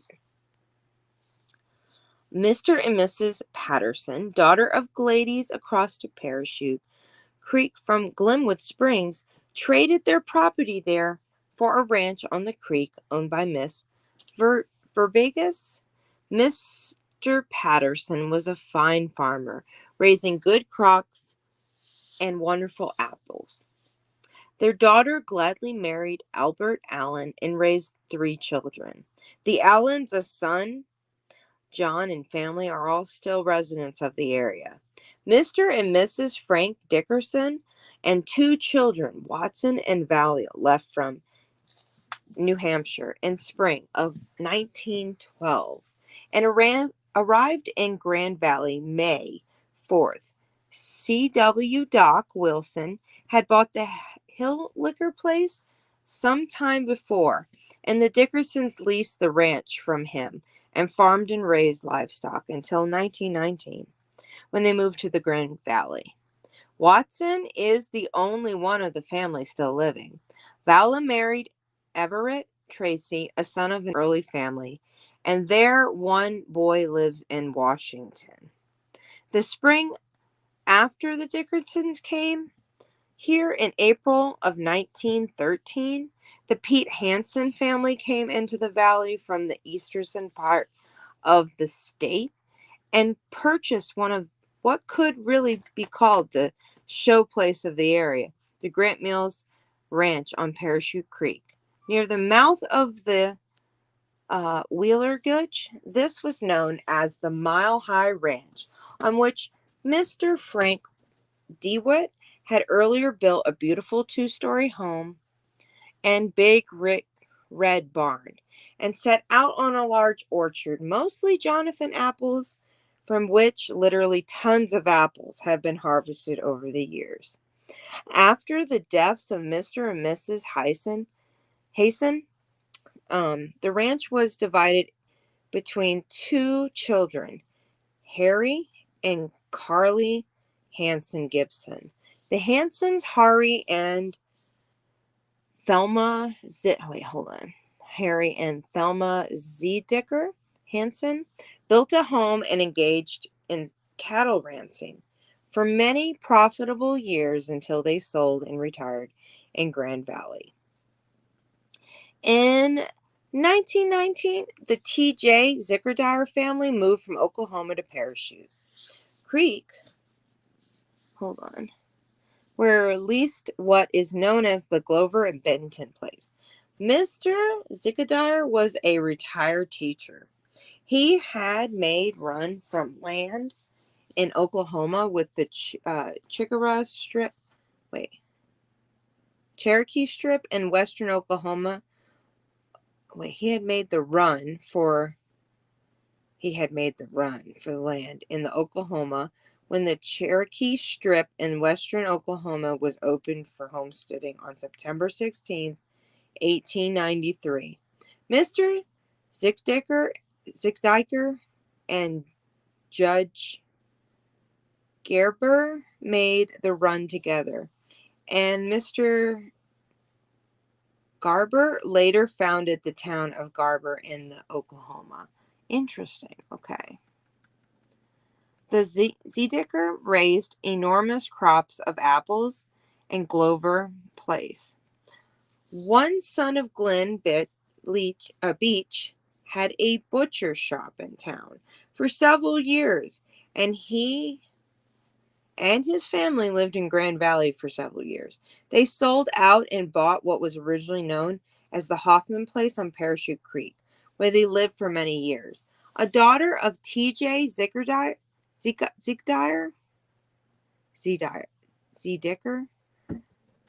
Madge of her husband, Ark Sherwood, and family also came to the area a year or so after Zickdiker, and Zickdiker and the Sherwood families all contributed much of the growth of the improvement of the community.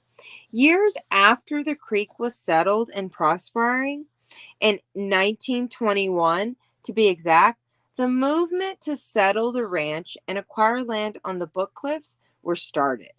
The soil up there in the ranch, rich and productive, and several local. Oh my goodness. I think we're going to stop here. A Parachute Creek home. There is one that I will be showcasing that did burn to the ground. I think it is the home that you guys are hearing about tonight.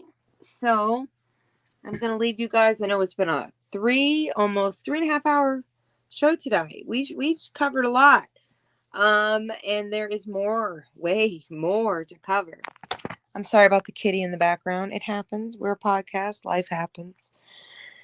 Thank you all for listening. Even if I misinterpreted the names, if you did enjoy the story, if you did enjoy the knowledge tonight, please give me a thumbs up. Please share this out. Subscribe. Join us on our next episode of this podcast on episode 3 coming up soon, and on our mutual podcast with my co-hosts that will be joining me again, Tuki Root and Marie Terrell 504 will be joining me on Monday. So I hope you guys enjoy. Check out my Instagram. Follow me on Twitch. Follow me on Facebook. And that is where you can see where I'm posting. Instagram's usually where I post a few moments before, usually day or in between before when I actually go live. So until I see you guys next time, I hope you all have a great night. Thank you for joining me, everybody. And let me close this out. Well, I'm not prepared like I thought I'd be. Is this the one? Nope. That's it.